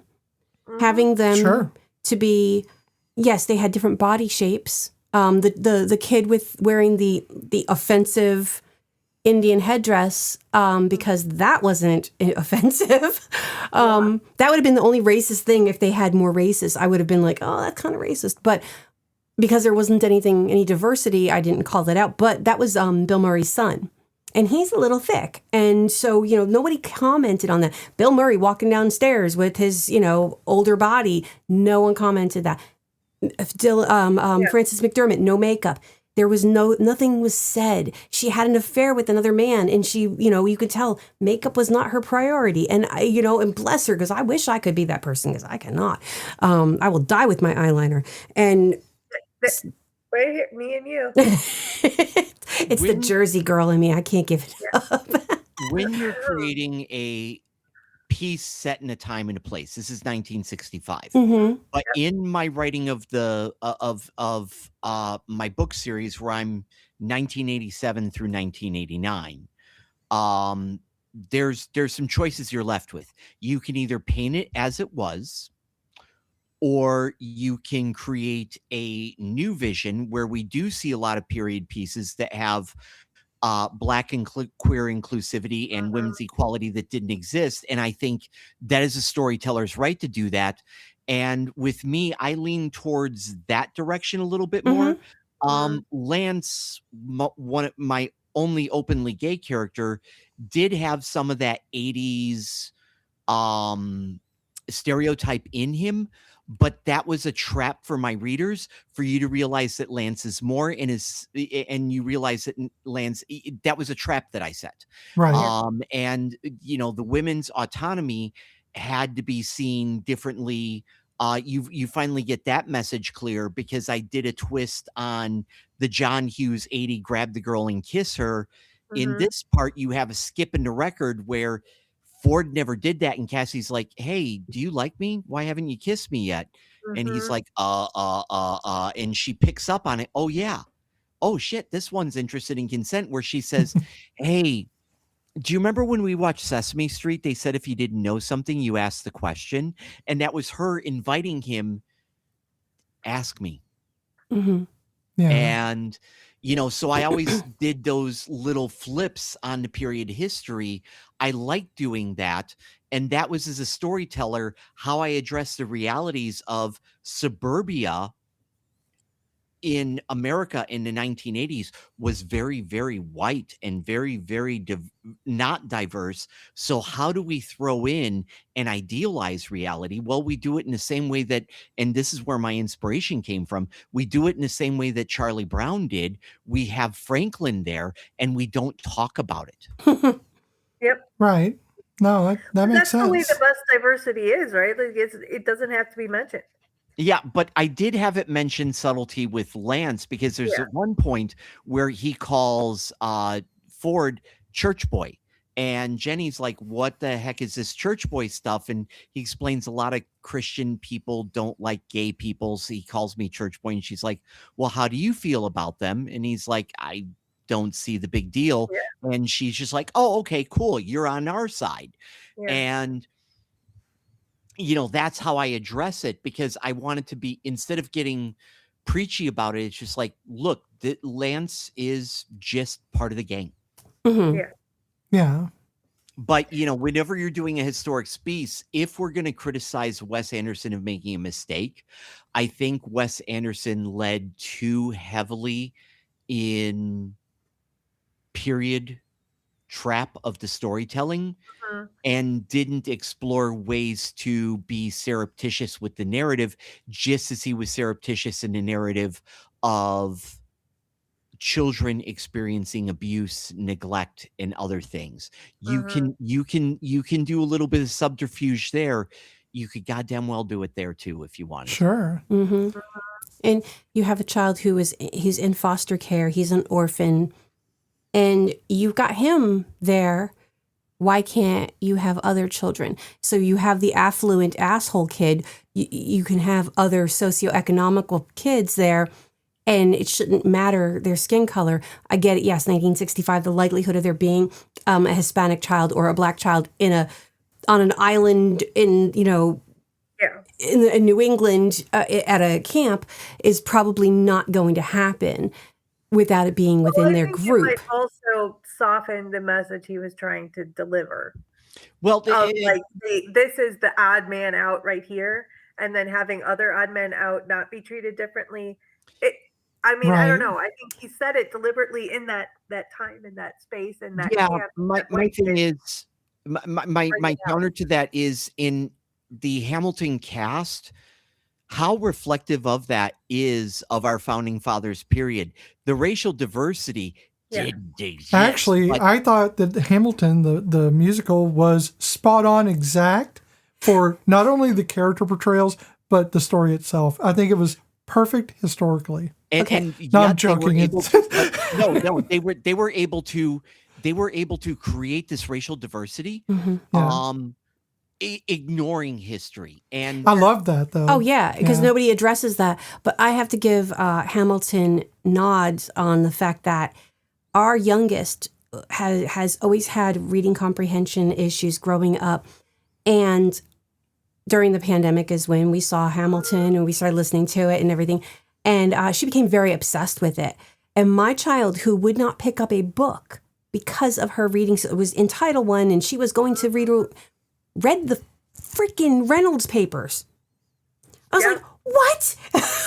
And my daughter and all of her friends became obsessed with history, and they were not, well, my daughter was a history person, but like most of the kids, they didn't like history. And now all of a sudden they had to delve in to decide whether Hamilton was accurate to life or where the mistakes were. And we debate these things. And I thought, Lin-Manuel Miranda, you need to write a musical about every fantastic ever, because it invited people in. Well, it created sparkbirds for everyone. I'm a firm believer. So my original plan in life was I was going to become a history teacher. So I failed history. I went to summer school in 7th grade because I failed history. Went to summer school in my senior year because of history. So because it was always taught, boom, boom, fact, fact, fact. So having it later on in life explained to me and taught to me as the stories and the drama that history is.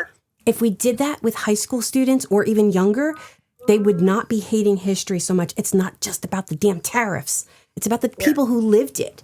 But we want to whitewash it and minimize it and not worry about it. Didn't happen. I think we've digressed. Sorry, go ahead, Pat. I was just going to say in the final digression, the Stuff You Missed in History Class podcast, the episode that they did about the assassination of Lincoln was the first time I found out that that was an attempt on a coup to take out the entire cabinet in one night. I'm like, oh my God, that's straight out of like a Tom Clancy novel. Whoa. Wow. History is friggin' amazing. And Share that episode with me because I did not know that, and now I'm fascinated.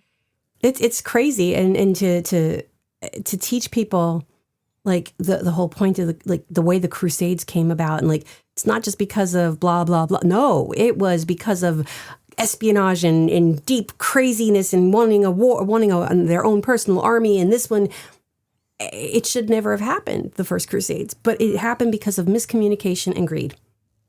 Yeah. But to tell those stories, that's how car insurance happened too.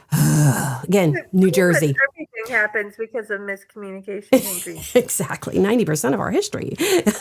So Tremors index is a 1. We're going to go with that. So we'll get there eventually. It's okay. We will. So what is our stitch count? Okay, so we did agree to 2 points in inclusivity and the 1 point for Tremors, and it is a 3 out of 9. Still respectable. Again, this is a rating on how we feel about the movie. There's no legitimacy in this. The movie itself. The movie itself is perfect, in my opinion, outside of this. And you are right. It is. There's a lot of feminism in this movie. There's nobody picks on Susie for being a girl. You know, none of the boys pick on her for being a girl. They're actually afraid of her after a minute, you know, which props. Again, she stabs somebody with scissors. So I want to step out of the movie for a moment before we end this program. I want to give the platform over to our two guests, Pat and Allaina. I want you to tell us about Thrive. Tell us what you're doing.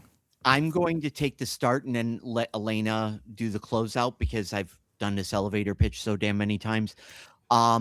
Listen, end of the day, Thrive was inspired by my book series because I had readers coming up to me and saying, I wish there was something more. I wish there was something else. And it's like, well, what does that look like? So I gathered a bunch of people together, Allaina being one of them. I've known Allaina for a decade now.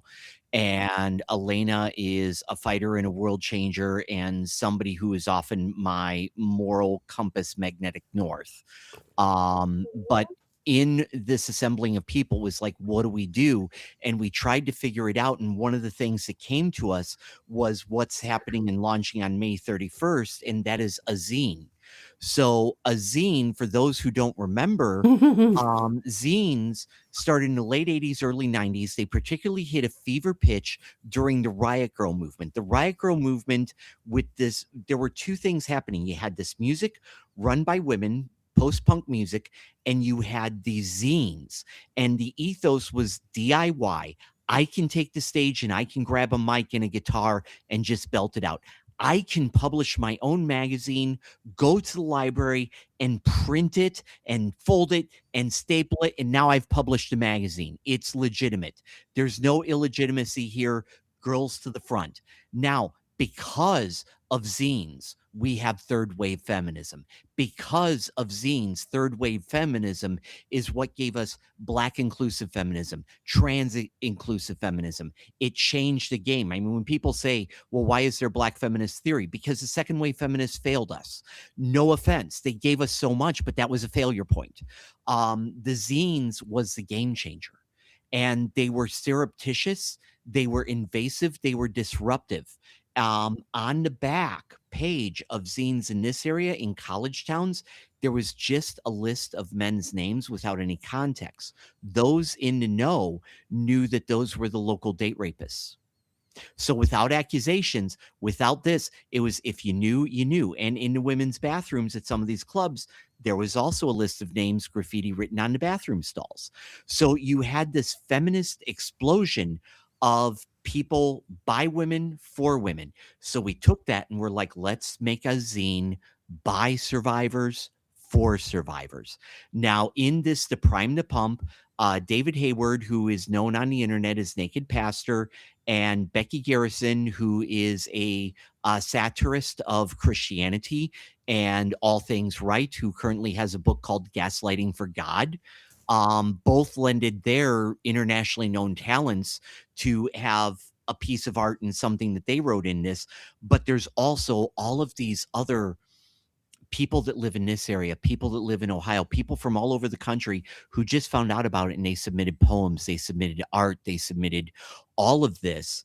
And 100% of the funds of this scene, and also a book called What is a Safe Space, written by Stevie B's of internet fame, illustrated by Carrie Schleiber. I mispronounced her last name, but Carrie, this book, to have something that says, what is a safe space, a children's book, all of the funds are going to benefit Guardian Angel Home in Joliet, Illinois, which is a Guardian Angel in Joliet, Illinois. And it's also going to fund Beacon of Hope and Healing. So you've got a place that has sexual assault and domestic violence services, and Beacon of Hope and Healing, which provides resources and connects people to resources that are either veterans or families of veterans who have trauma or have been affected by trauma. So we've got two amazing causes. We split it down the middle 50-50. But while we're raising these funds, we're having a gathering of people in a big meeting room at a library where we are survivors talking to other survivors and inviting them to be part of the next issue of the zine, because everybody can have a voice. As the editor, you submit me something, I'm going to say, okay, let's do it. There's that barrier doesn't exist. Just like in the Riot Girls and the original zine movie or movement, anybody who wants to grab a mic and a guitar gets on stage. Anybody who wants to submit something, it gets published within reason, of course. But I say gentle jury to make sure it fits into the spirit. So I have this amazing team of people that are helping make this a reality, and that's where I'm going to turn it over to Allaina. Oh my gosh. The way you speak about me is just so kind. And I don't know that I see myself that way. I'm just a person who likes to help. And I'm going to cut in real quick to say this. I'm Machiavellian sometimes. Sometimes I live in a world where the ends justify the means. When I was standing up for my child while they were going through school as a trans individual, I had no problem if a teacher got fired. In fact, I enjoyed it and I played into it. I was out for wrath. I'm like Doctor Who tries to give you an opportunity to do the right thing, and then I'm going to bury you, and I'm going to watch as it happens and casually say, I'm sorry. I'm so sorry. Okay, next adventure. And Doctor Who is dark. He takes pride in it. You remind me to be kind. You remind me to believe that there are still good people out there. When I get cynical, you pull me back from the edge, because I constantly stand into the abyss full of anger and rage, and you remind me why I am doing the things I'm doing. I'm doing them out of love for other people, not to win, but so that we can all thrive and survive together.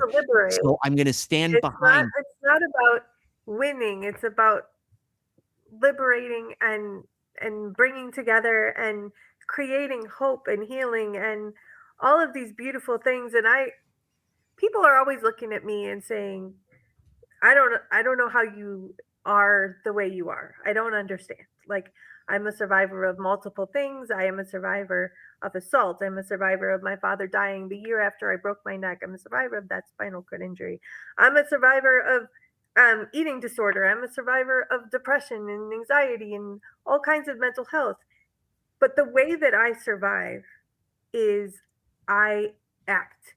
That I don't like medication. I don't take it. I make choices. I believe that we all have a way of controlling our own lives. I think that we have control over our brains, and I think that we can choose to look for the good.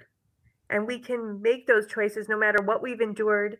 I think, yes, shit happens to everybody, right? There's terrible things happening all over the world all the time, but we can choose how we respond. And I think that when I see things like Thrive, which are an incredible choice to make in the wake of having survived and having done things, is to choose to outreach, to choose to make space for other people, and to, I mean, at its heart, it is an incredibly kind act. And so, like, to hear that, like, you don't always feel kind surprises me, Pat, because you do so many kind and lovely things.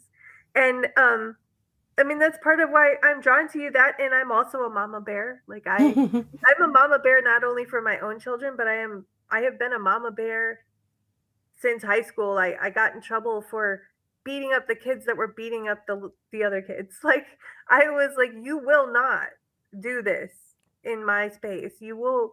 I am a protector of people and of kindness and of care, and I just feel like so lucky to be involved in yet another amazing event and activity that can bring that care to people and show them what it means to be seen as a whole human, like to have the chance to interact with people and to see them, to truly see them.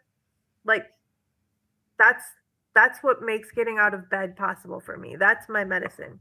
So you give me those opportunities, Pat, and I'm grateful. Thank you. Um, and as far as the books themselves, right now I am being very tight-lipped. There is going to be an opportunity for people to buy them on the web, but right now, and that starts June 1st.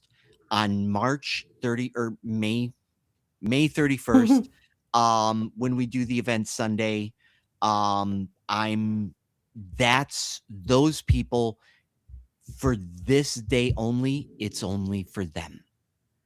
This one Yeah. day, the people who are in this room with us, it's only for them, and you're invited to write something. You got a poem, you got a story, you just want to scream, you can do it.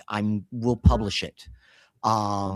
That's for us, that one day only. The next day it will be on, there will be a link. I'm going to do the antithesis of good promotion skills. I'm not giving that link out until June 1st. I'll share it with you two, and you Great. two can announce it as you want. But for right now, it's for those people only, and I'm only focusing on that. And we're going to do beautiful things. We want it to be expanded, but I think so many times we get so focused on larger missions that we forget about the people in the room. And I want this is just our clubhouse for one brief 3.5 hours. Yeah. I love that. Yeah, it sounds like a perfect way to kick off something that you've already been doing, something you've already dreamt of, and you're making it happen. And people ask me a lot of times, because I am a witch and I don't have a religion. I'm atheist. And they're like, how can you believe in magic? And I'm saying, well, you're thinking of magic as an ephemeral thing, which it can be. But I think in a lot of ways, I see magic in the things that are around me. I see it in people. I see it in their actions. I see those things that connect us. And that's really what magic is. It's about that force, or those things, those feelings that connect everyone in some way. And if you're able to manipulate that, if you're able to touch that, then I think that makes you someone who practices magic. And I would say that both of you practice that in your own way.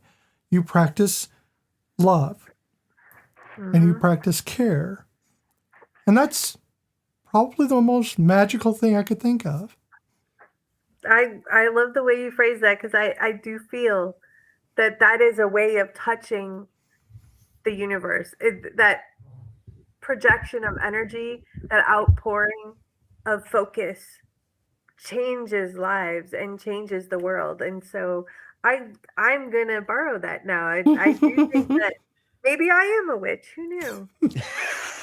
And I want to touch on something that you guys said too, is it's how I've always, even when my actual kids, even before I learned how to take care of children, our feelings are valid.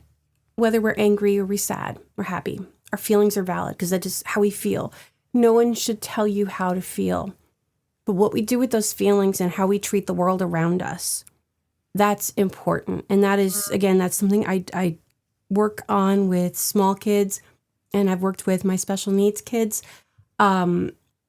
It's important. And I love that you guys work with diversity and is at its core, because it's working with special needs has been eye-opening for me. And it has always, like, since I started working here, it is with these students, I never realized just how important having that representation and the diversity. And even though, a lot of them, I work with the severe and profound kids in the past, they also have trauma, and to address that. And I just love what you guys are doing. It's giving people a safe place to vent and to verbalize and to just have that community. That community. Afterwards, I could tell you about something I have wanted to do for years, but unfortunately not in the ability to do it. But it's something along the same lines, but focusing on preteens and teenagers. But yeah, you guys are awesome. I wish we lived closer, because this, it'd be great to actually physically be a part of it. Yeah. But now I want to write and draw again. Well, it's funny. I accidentally put in a clue in the second book in my series. There's a scene where Ford is asking Cassie what she wants to do, and she's giving smart alecky answers. And then he's like, "No, seriously, if you could do anything, what would that be?" And she's like, "You promise not to laugh?" And he's like, "No."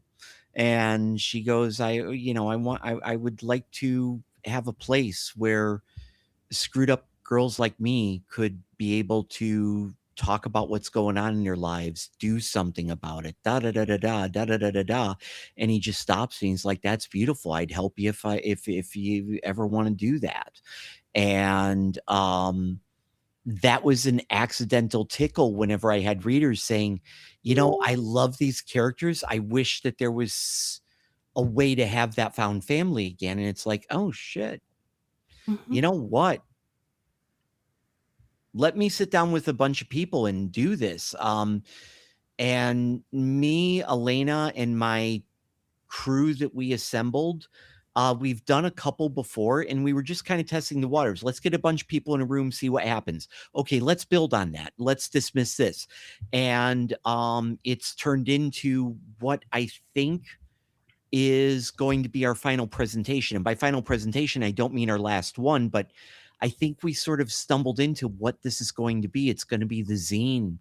And we're going to invite people to use their own creativity to heal and to be healers if they want to, along with the idea that we're also going to fundraise. So we're going to do good for ourselves while doing good for others. Both things can coexist in one model. That's pretty badass.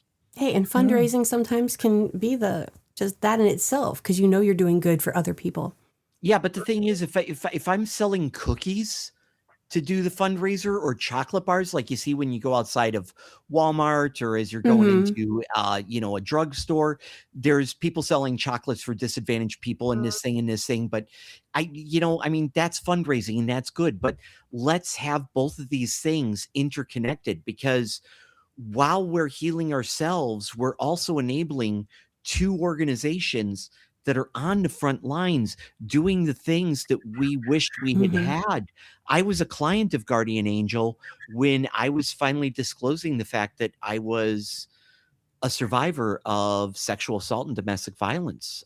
So being able to have an opportunity to raise money, whether it's $500 or $5,000, I'm in. So you guys basically are the Reese's Peanut Butter Cup of what, of helping people, because you've got like, the entrepreneur, not the entrepreneur, but you've got the fundraising, and you've got the hands-on. So, two great tastes that taste great together. And the hands-on is a bunch of people who have been through some shit. Yeah. And honestly, who better to tell that story than the person who's lived it? Exactly. Yeah, I mean, that's so important. As a person who centers disability justice, it's leadership of the most impacted, right? So, like, get the people in the room to tell us what we need to do. Nobody knows them better than themselves. Exactly. How often is, how often is it sighted people, hearies, and people with fully functioning legs and opposable thumbs talking about how we're going to address ableism and disability issues, and we have that hubris, and Alaina's over there, hey, got ideas, and we're just like, hold on, we're figuring out your life. And don't get me started on budget cuts in IEP based learning, because that'll lose my mind there.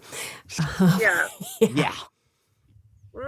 The kids who need the most get the least. How to get the people in the room that need to be there that have been excluded. So, but the people who have the experience know what they're going through. It's that Bowie quote about the young. They know exactly what they're going through. They don't need our fake wisdom. And, when I was a minister, one of the biggest mistakes, even in progressive ministry, one of the biggest mistakes that Western Christianity does, and this is not an anti-church statement, people of faith love you as long as you're doing good in the public square.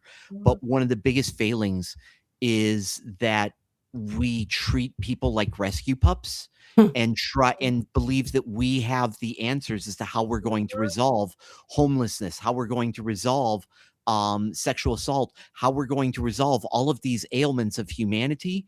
And we never invite the most affected to the party and say, what's really going on in your life? We have Pew Research studies and all these other things that are done by experts. And when I was a minister, when I left it, I had no idea how free market capitalism works. So I was driving a cab in Joliet at night. And that's when I learned what the real experience of a junkie, a prostitute, and a person experiencing homelessness really was, when they were in the backseat of my taxi. And now the dynamic had changed. That was when I finally understood everything that I wished I'd have understood when I was in authority, like social services. I was church services. I was the lawyers. I wasn't the Ed Norton. I wasn't the Bruce Willis.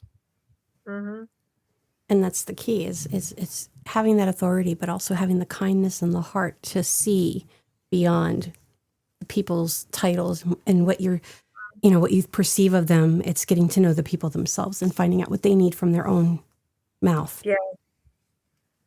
Helping people hold a mirror up to themselves is always a good thing. And I think that both of you are doing such a great service, not just to yourselves, but to the people around you, the people in your communities.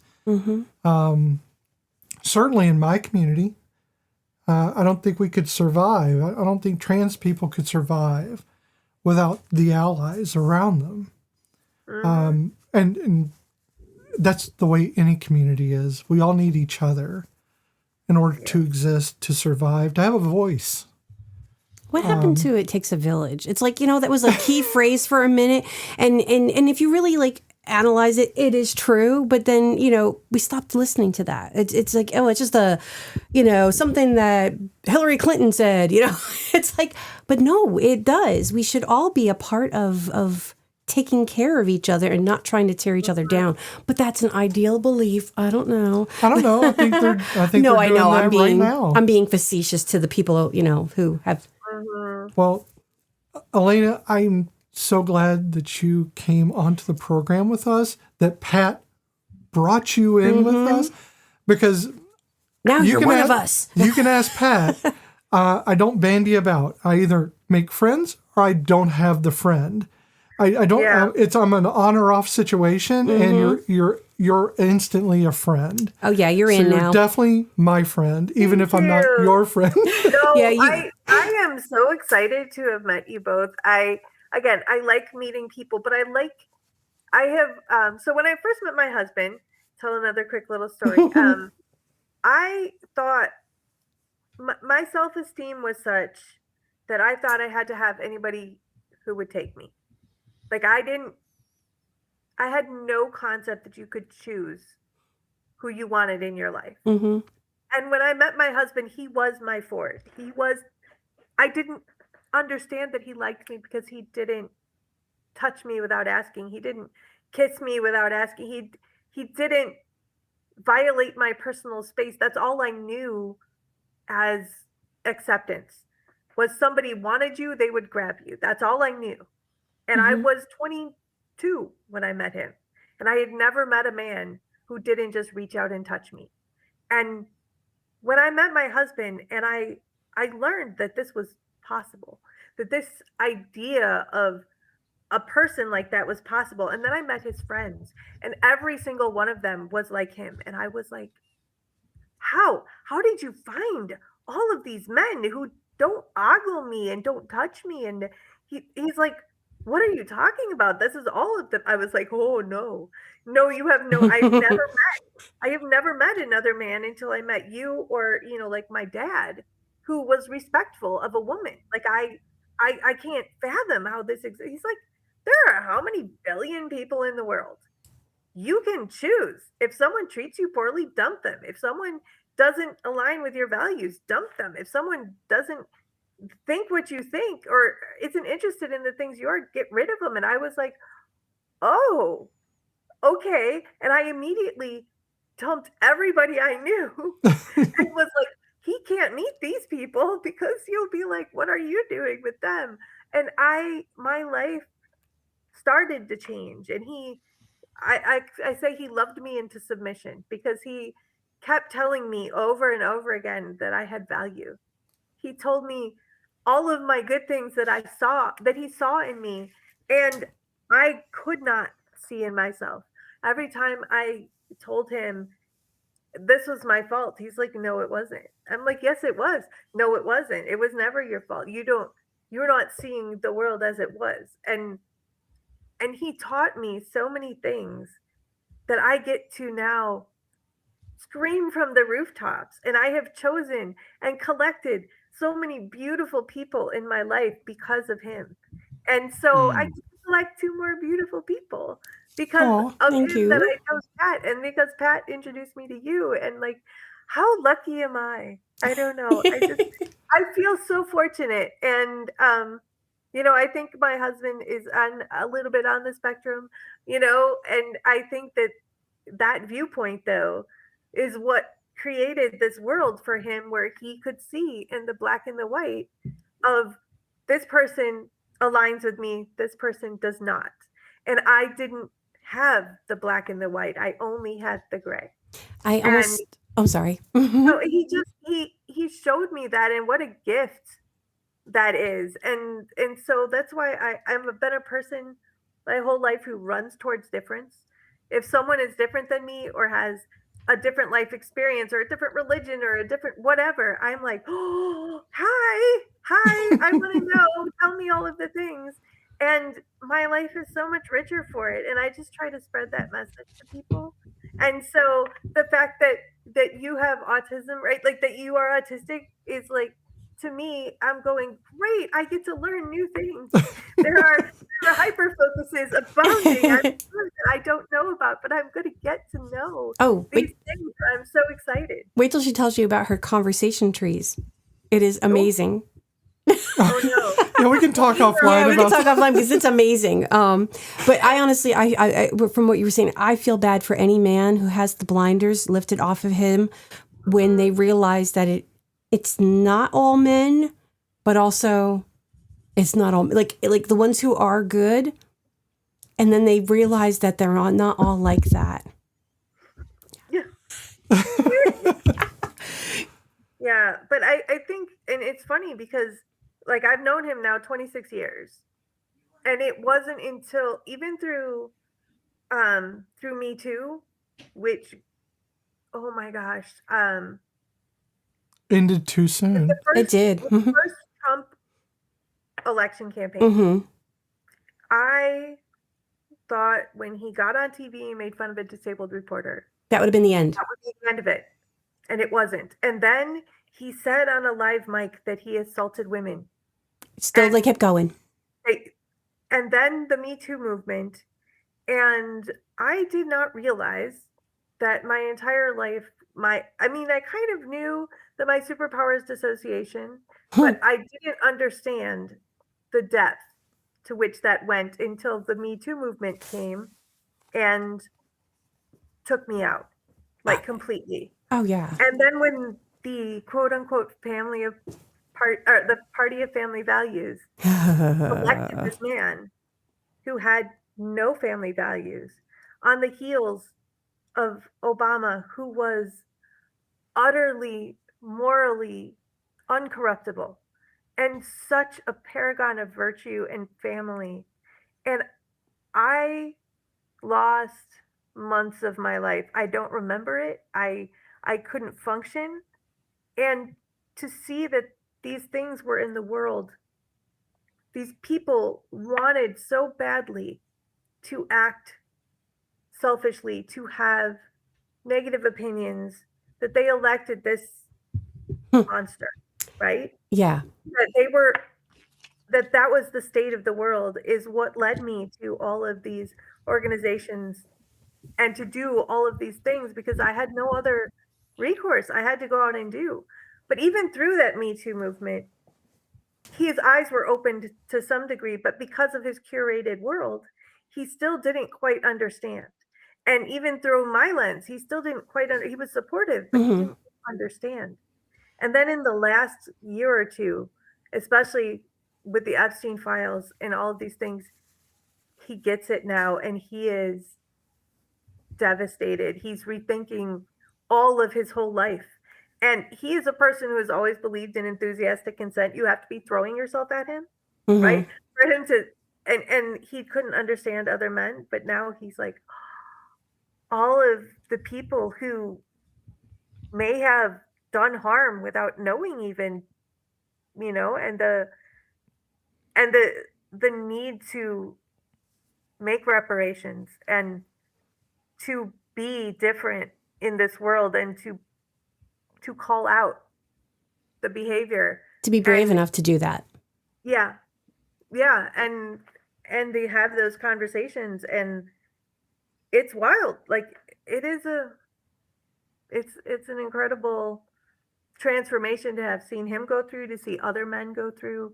And I'm so proud of people like Pat, and so happy to know you, Pat, and to see the way that you spread this message, because it is vital for people to understand. It is vital for men to stand up and say, this is the way the world needs to be, and to have these spaces like Thrive. So I don't know. Again, I'm so lucky. Me Too was an awakening for me, because Ford is basically me in my book series. But even though I was ahead of the curve, there were things that I didn't understand. During Me Too, I did something that I wish more progressive and liberal men would do, and that is do an honest take, because I had to have real conversations with myself. Have I ever used alcohol as a social lubricant at a bar or a club when I'm meeting somebody? Have I ever begged, bargained, used guilt as leverage to get what I want? And if you are a man raised in this culture, the vast majority of us are going to have very uncomfortable answers to some of those questions.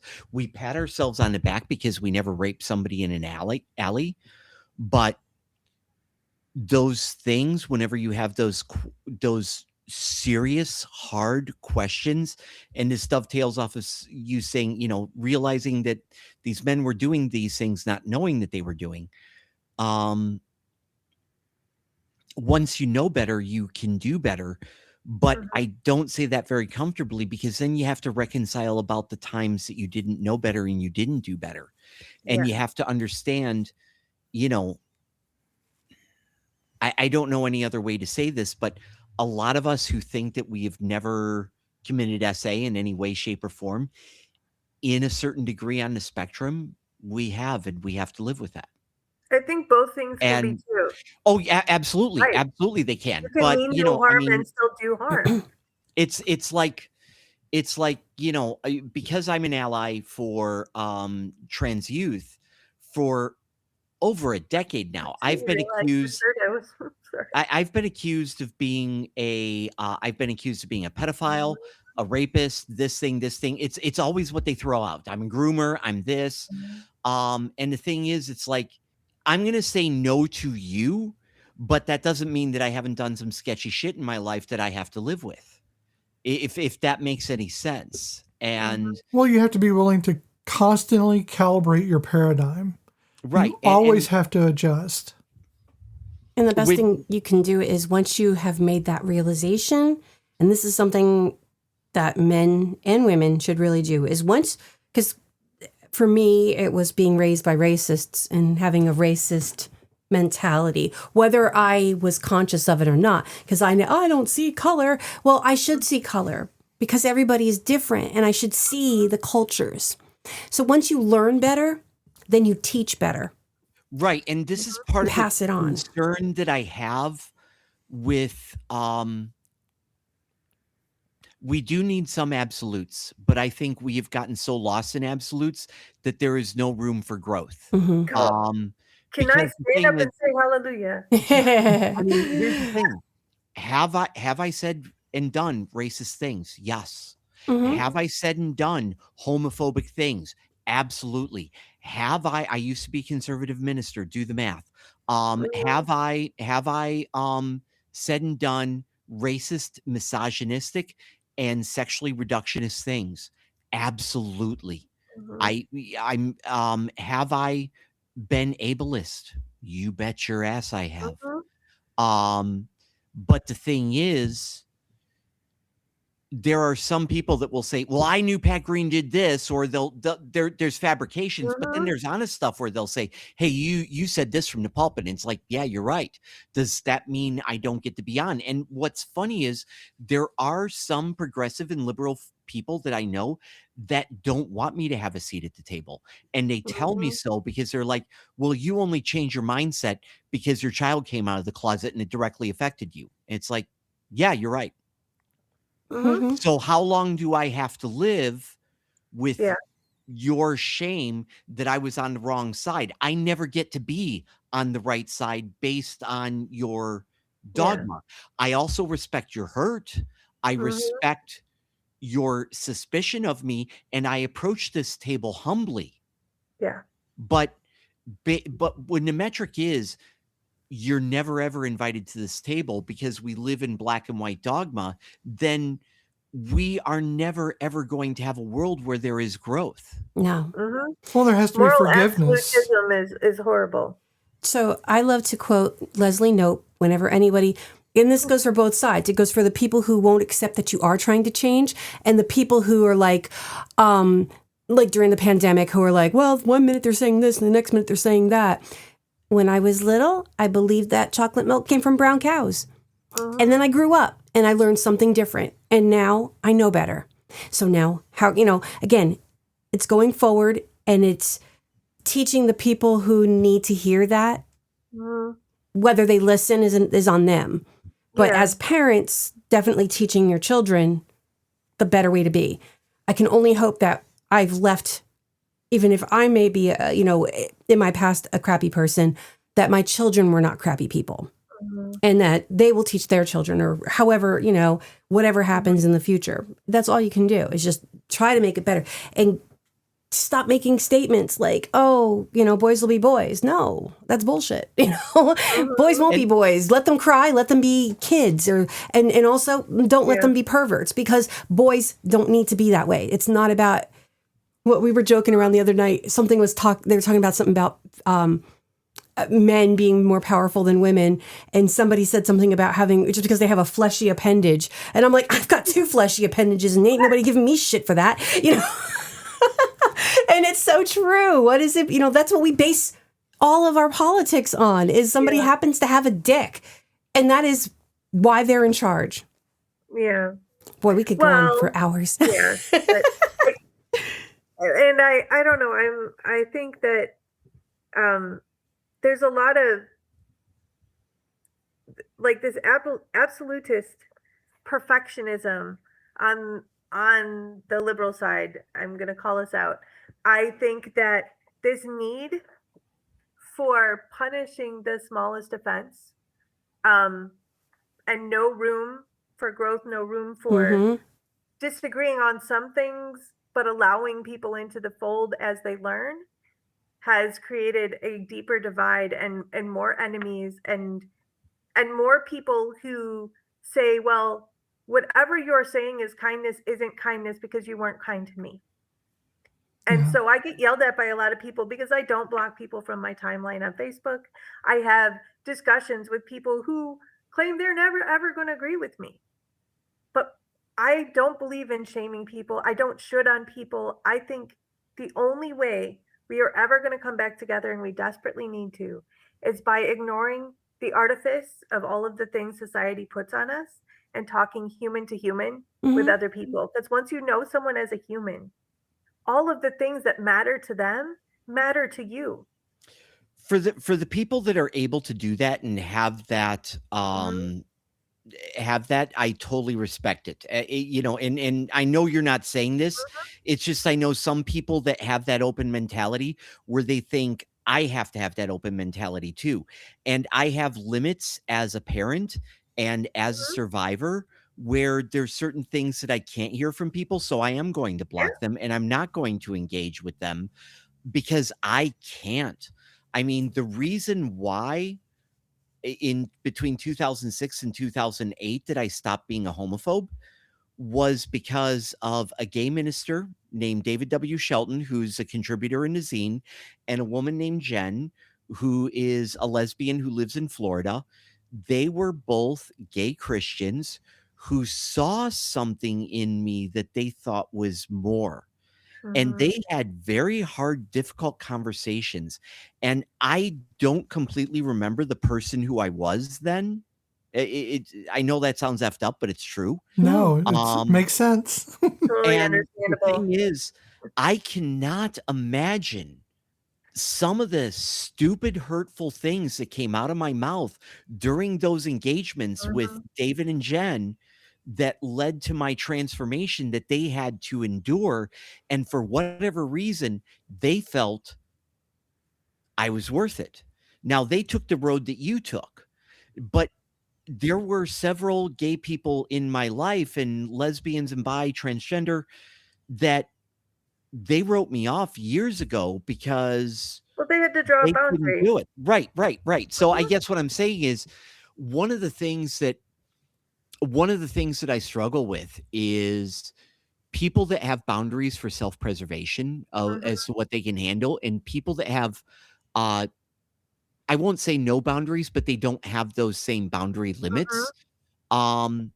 There is this weird debate over who's better, who's right, and that doesn't need to be a debate. We are wired so I'm in differently. agreement with you 100%. I mean, We all need to deal in our own way. And for me, my dealing is outreach. That's how I function. When you start having those conversations on your wall, and they get uncomfortable with what I feel are the haters, there's this amazing feature on Book of Face where I can remove that object from my feed. The only negative part is when I put the little X on that particular thread, the Facebook algorithm thinks I want to see less of your content. Yeah. But but I can't explain to the algorithm, look, I don't want to see this discussion because she's inviting those people. I can't listen to them anymore. Yeah. So I need to bail out of this, but I don't want to bail out of the other things. And I hate algorithms. Well, and unfortunately, with the way we are on social media, and this is part of why I don't get involved because I take things way too personally, is you can't have a debate. And honest to God debate, you don't need to, we shouldn't all agree on things because if we did, it would be boring as fuck. We need to disagree. If we all had the same thought pattern, we would not be unique. We have to have those differences. But unfortunately, the disassociation that we can have with the internet and how I can be an anonymous voice of hatred that's where I have to draw the line.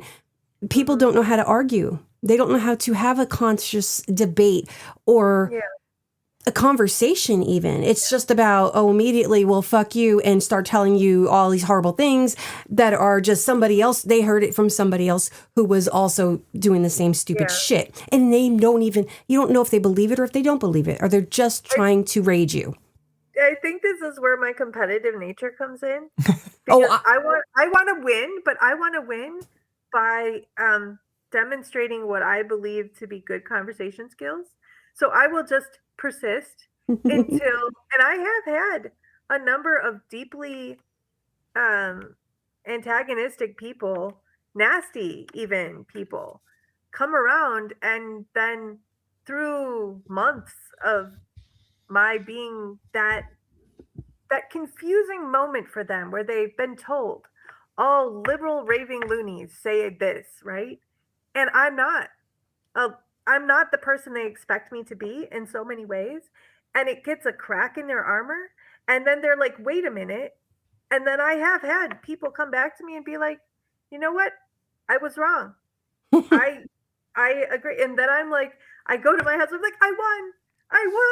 I did a thing. And he's like, I don't know how you do it. And I'm like, well, it's the long game, but it's okay. Because if I get that win, like, I can let it roll off my back. And I know that that's not a skill that most people have or that I require them to have. I judge no one who makes And now you see why she's my moral compass. Well, I get the opposite in a lot of ways. A lot of my parents think that I am very conservative, and in Head Start and the NC Pre-K, it is a very diverse group of students that I have. And so sometimes parents, they see this and they're like, already written me off. Yeah. And then when we had a scare of ICE being in our area, I had parents who were not bringing their kids in. Yeah. And I had to have conversations with them. Listen, I have a special lock for over the door that slides onto the V-bar. I have a special lock for the door to get into the classroom from the school. Even if the principal came to that door, he isn't getting in even if he has the key, he's not getting into my classroom. Those windows, we've got a plan to pick up these shelves and block those windows. These babies are not going anywhere under my watch. Nobody is getting into my classroom. I have plans on plans on plans. And when we have those conversations with them, they're like, oh, okay, she's an ally. She's not here to be just, I'm a white teacher. And yeah, there's a company called, oh my God, I can't remember them. It's a Black-owned company. I will find it. I'll put the link in here. They make t-shirts. And one of the t-shirts I want, it says, I'm white, but I'm not that white. And I need that because I can't wear shirts like that to work, but I want it anyway, because people need to know that, it's not just about racism. It's not just about ability or disability. It's about understanding that I am not what you see in front of me. I have to portray this conservative aspect for my job, but I am far from conservative in every universe. And when I'm not writing you off for who you are and what you look like, once they have that opening with me, it's the same thing. They realize, oh, well, shit. It helps that my co-teacher is a lovely woman from Colombia, and I love her so much. I would be lost without her. The greatest joy in life is doing that which they say you cannot do, and in surprising people. Mm-hmm. I love when people come to me with a preconceived notion, because they will be surprised and it will be so much fun. Oh yeah, no, I love it. Because too many times they're like, I did not expect that. Like, also they can never guess my age, and I love that too. But that's another story. Same here. No, isn't that great? so that we don't have a 3-hour program. Sorry. No. We're bad. We're We bad. will keep talking. And we'll feed it to you. Oh, yeah. But I'm not sure how much I will have to edit on this. So. I'm assuming it ended at the point that I went to the bathroom. She did too. So Yeah. Probably. Some of us and have I'm starting really to float. tiny So bladders. I want to thank I you. am going. I I am don't going have to to worry say. about it. I am going to say something real quick here.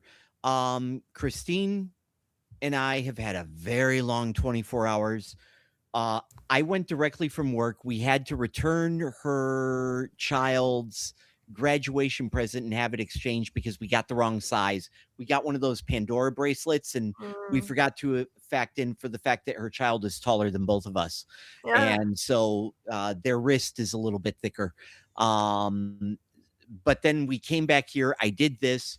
I need to take this beautiful woman that for whatever fucking reason wants to spend the rest of her life with me out to a dinner. I need to feed her. I need to feed myself.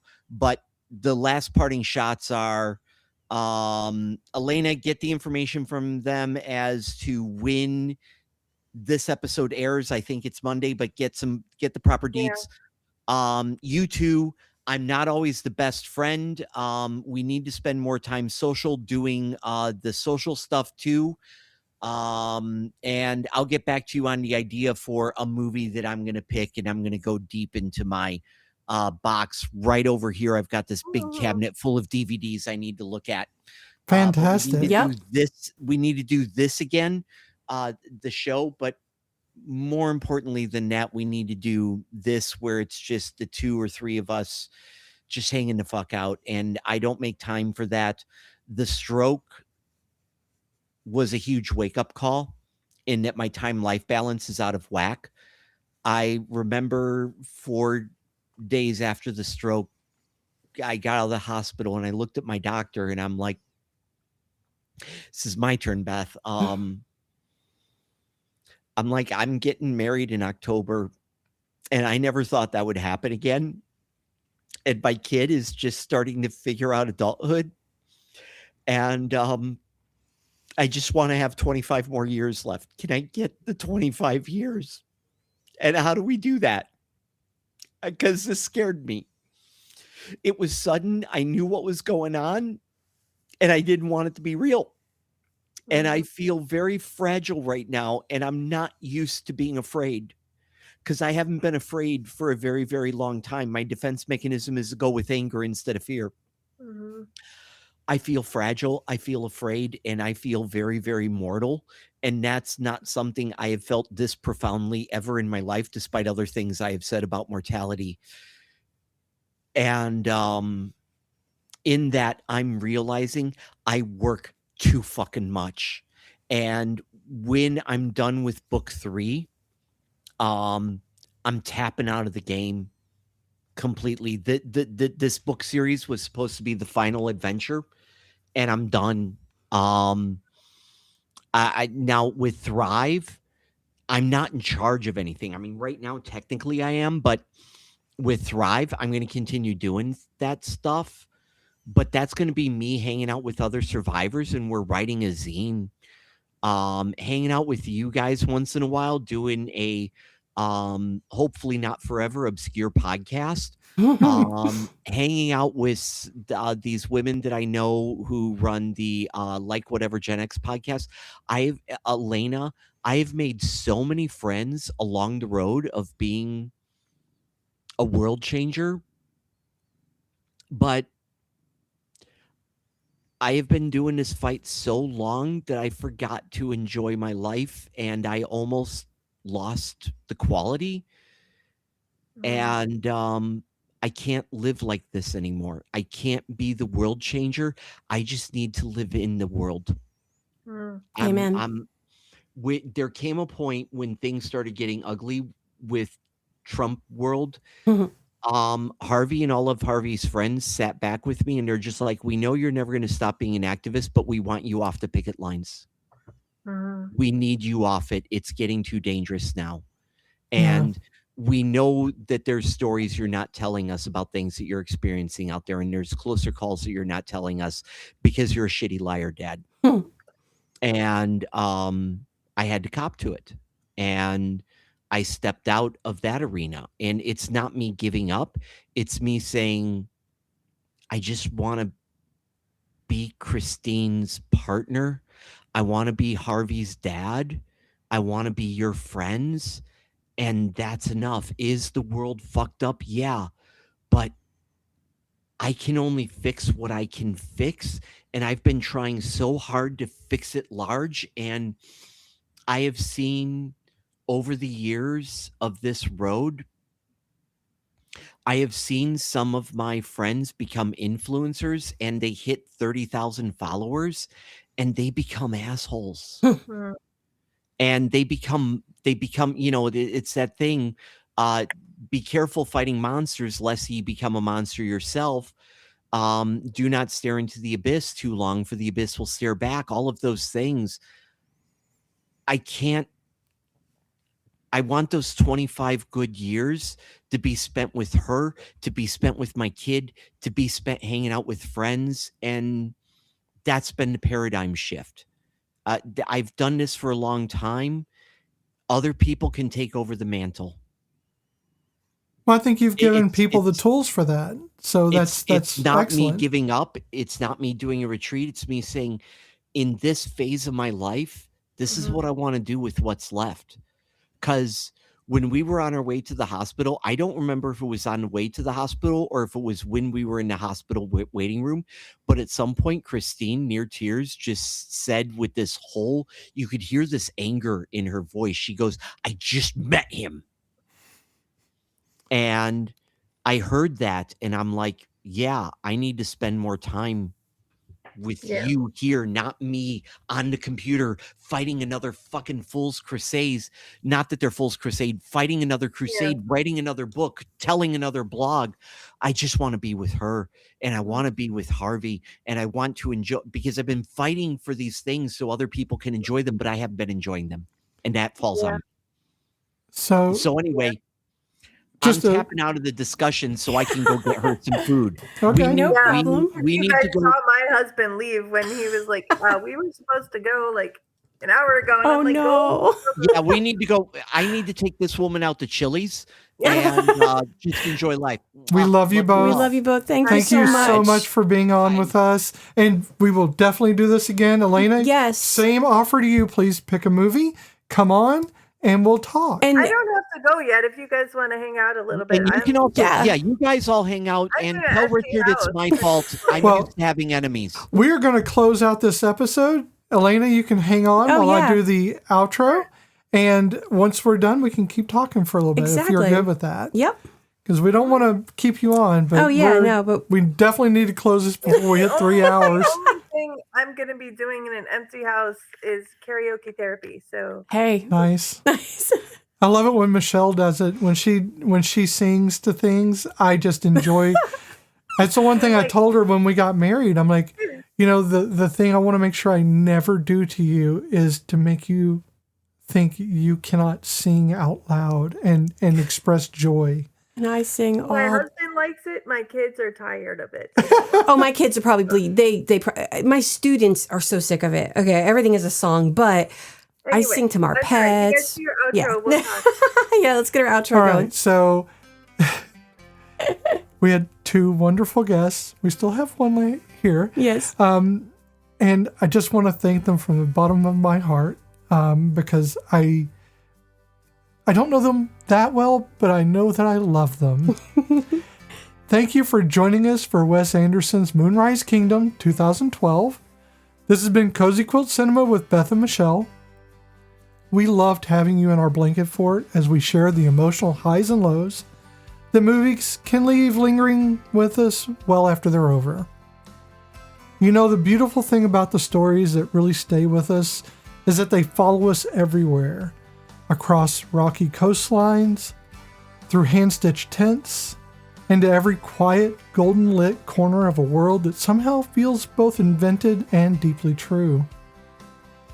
No matter where in the world you're listening from, and with the right film, and a little of your own 12-year-old heart still tucked somewhere inside you, you might just find that you're running towards something or someone that finally makes sense.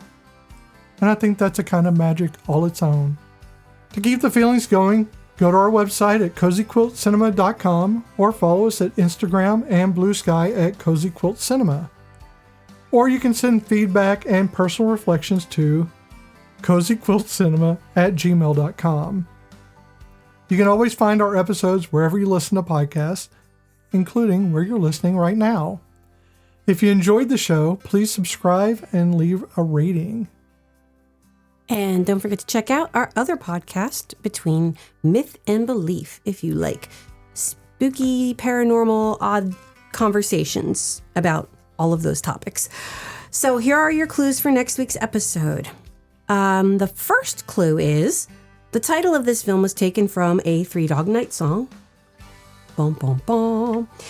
The two actors that two of the actors play siblings in this movie. In 2003, I'll give you some more details here. In 2012, we'll play love interests. Creepy. And the opening scene of this movie was completely improvised. Nice. Yep. They're vague, so no one's going to get it this time. All right, well, thanks for being with us. I don't have a catchphrase for this one. Jiminy Cricket, he flew the coop. That works. Why do you consider me your enemy? Because your girlfriend stabbed me in the back with lefty scissors. She's my wife now. Congratulations.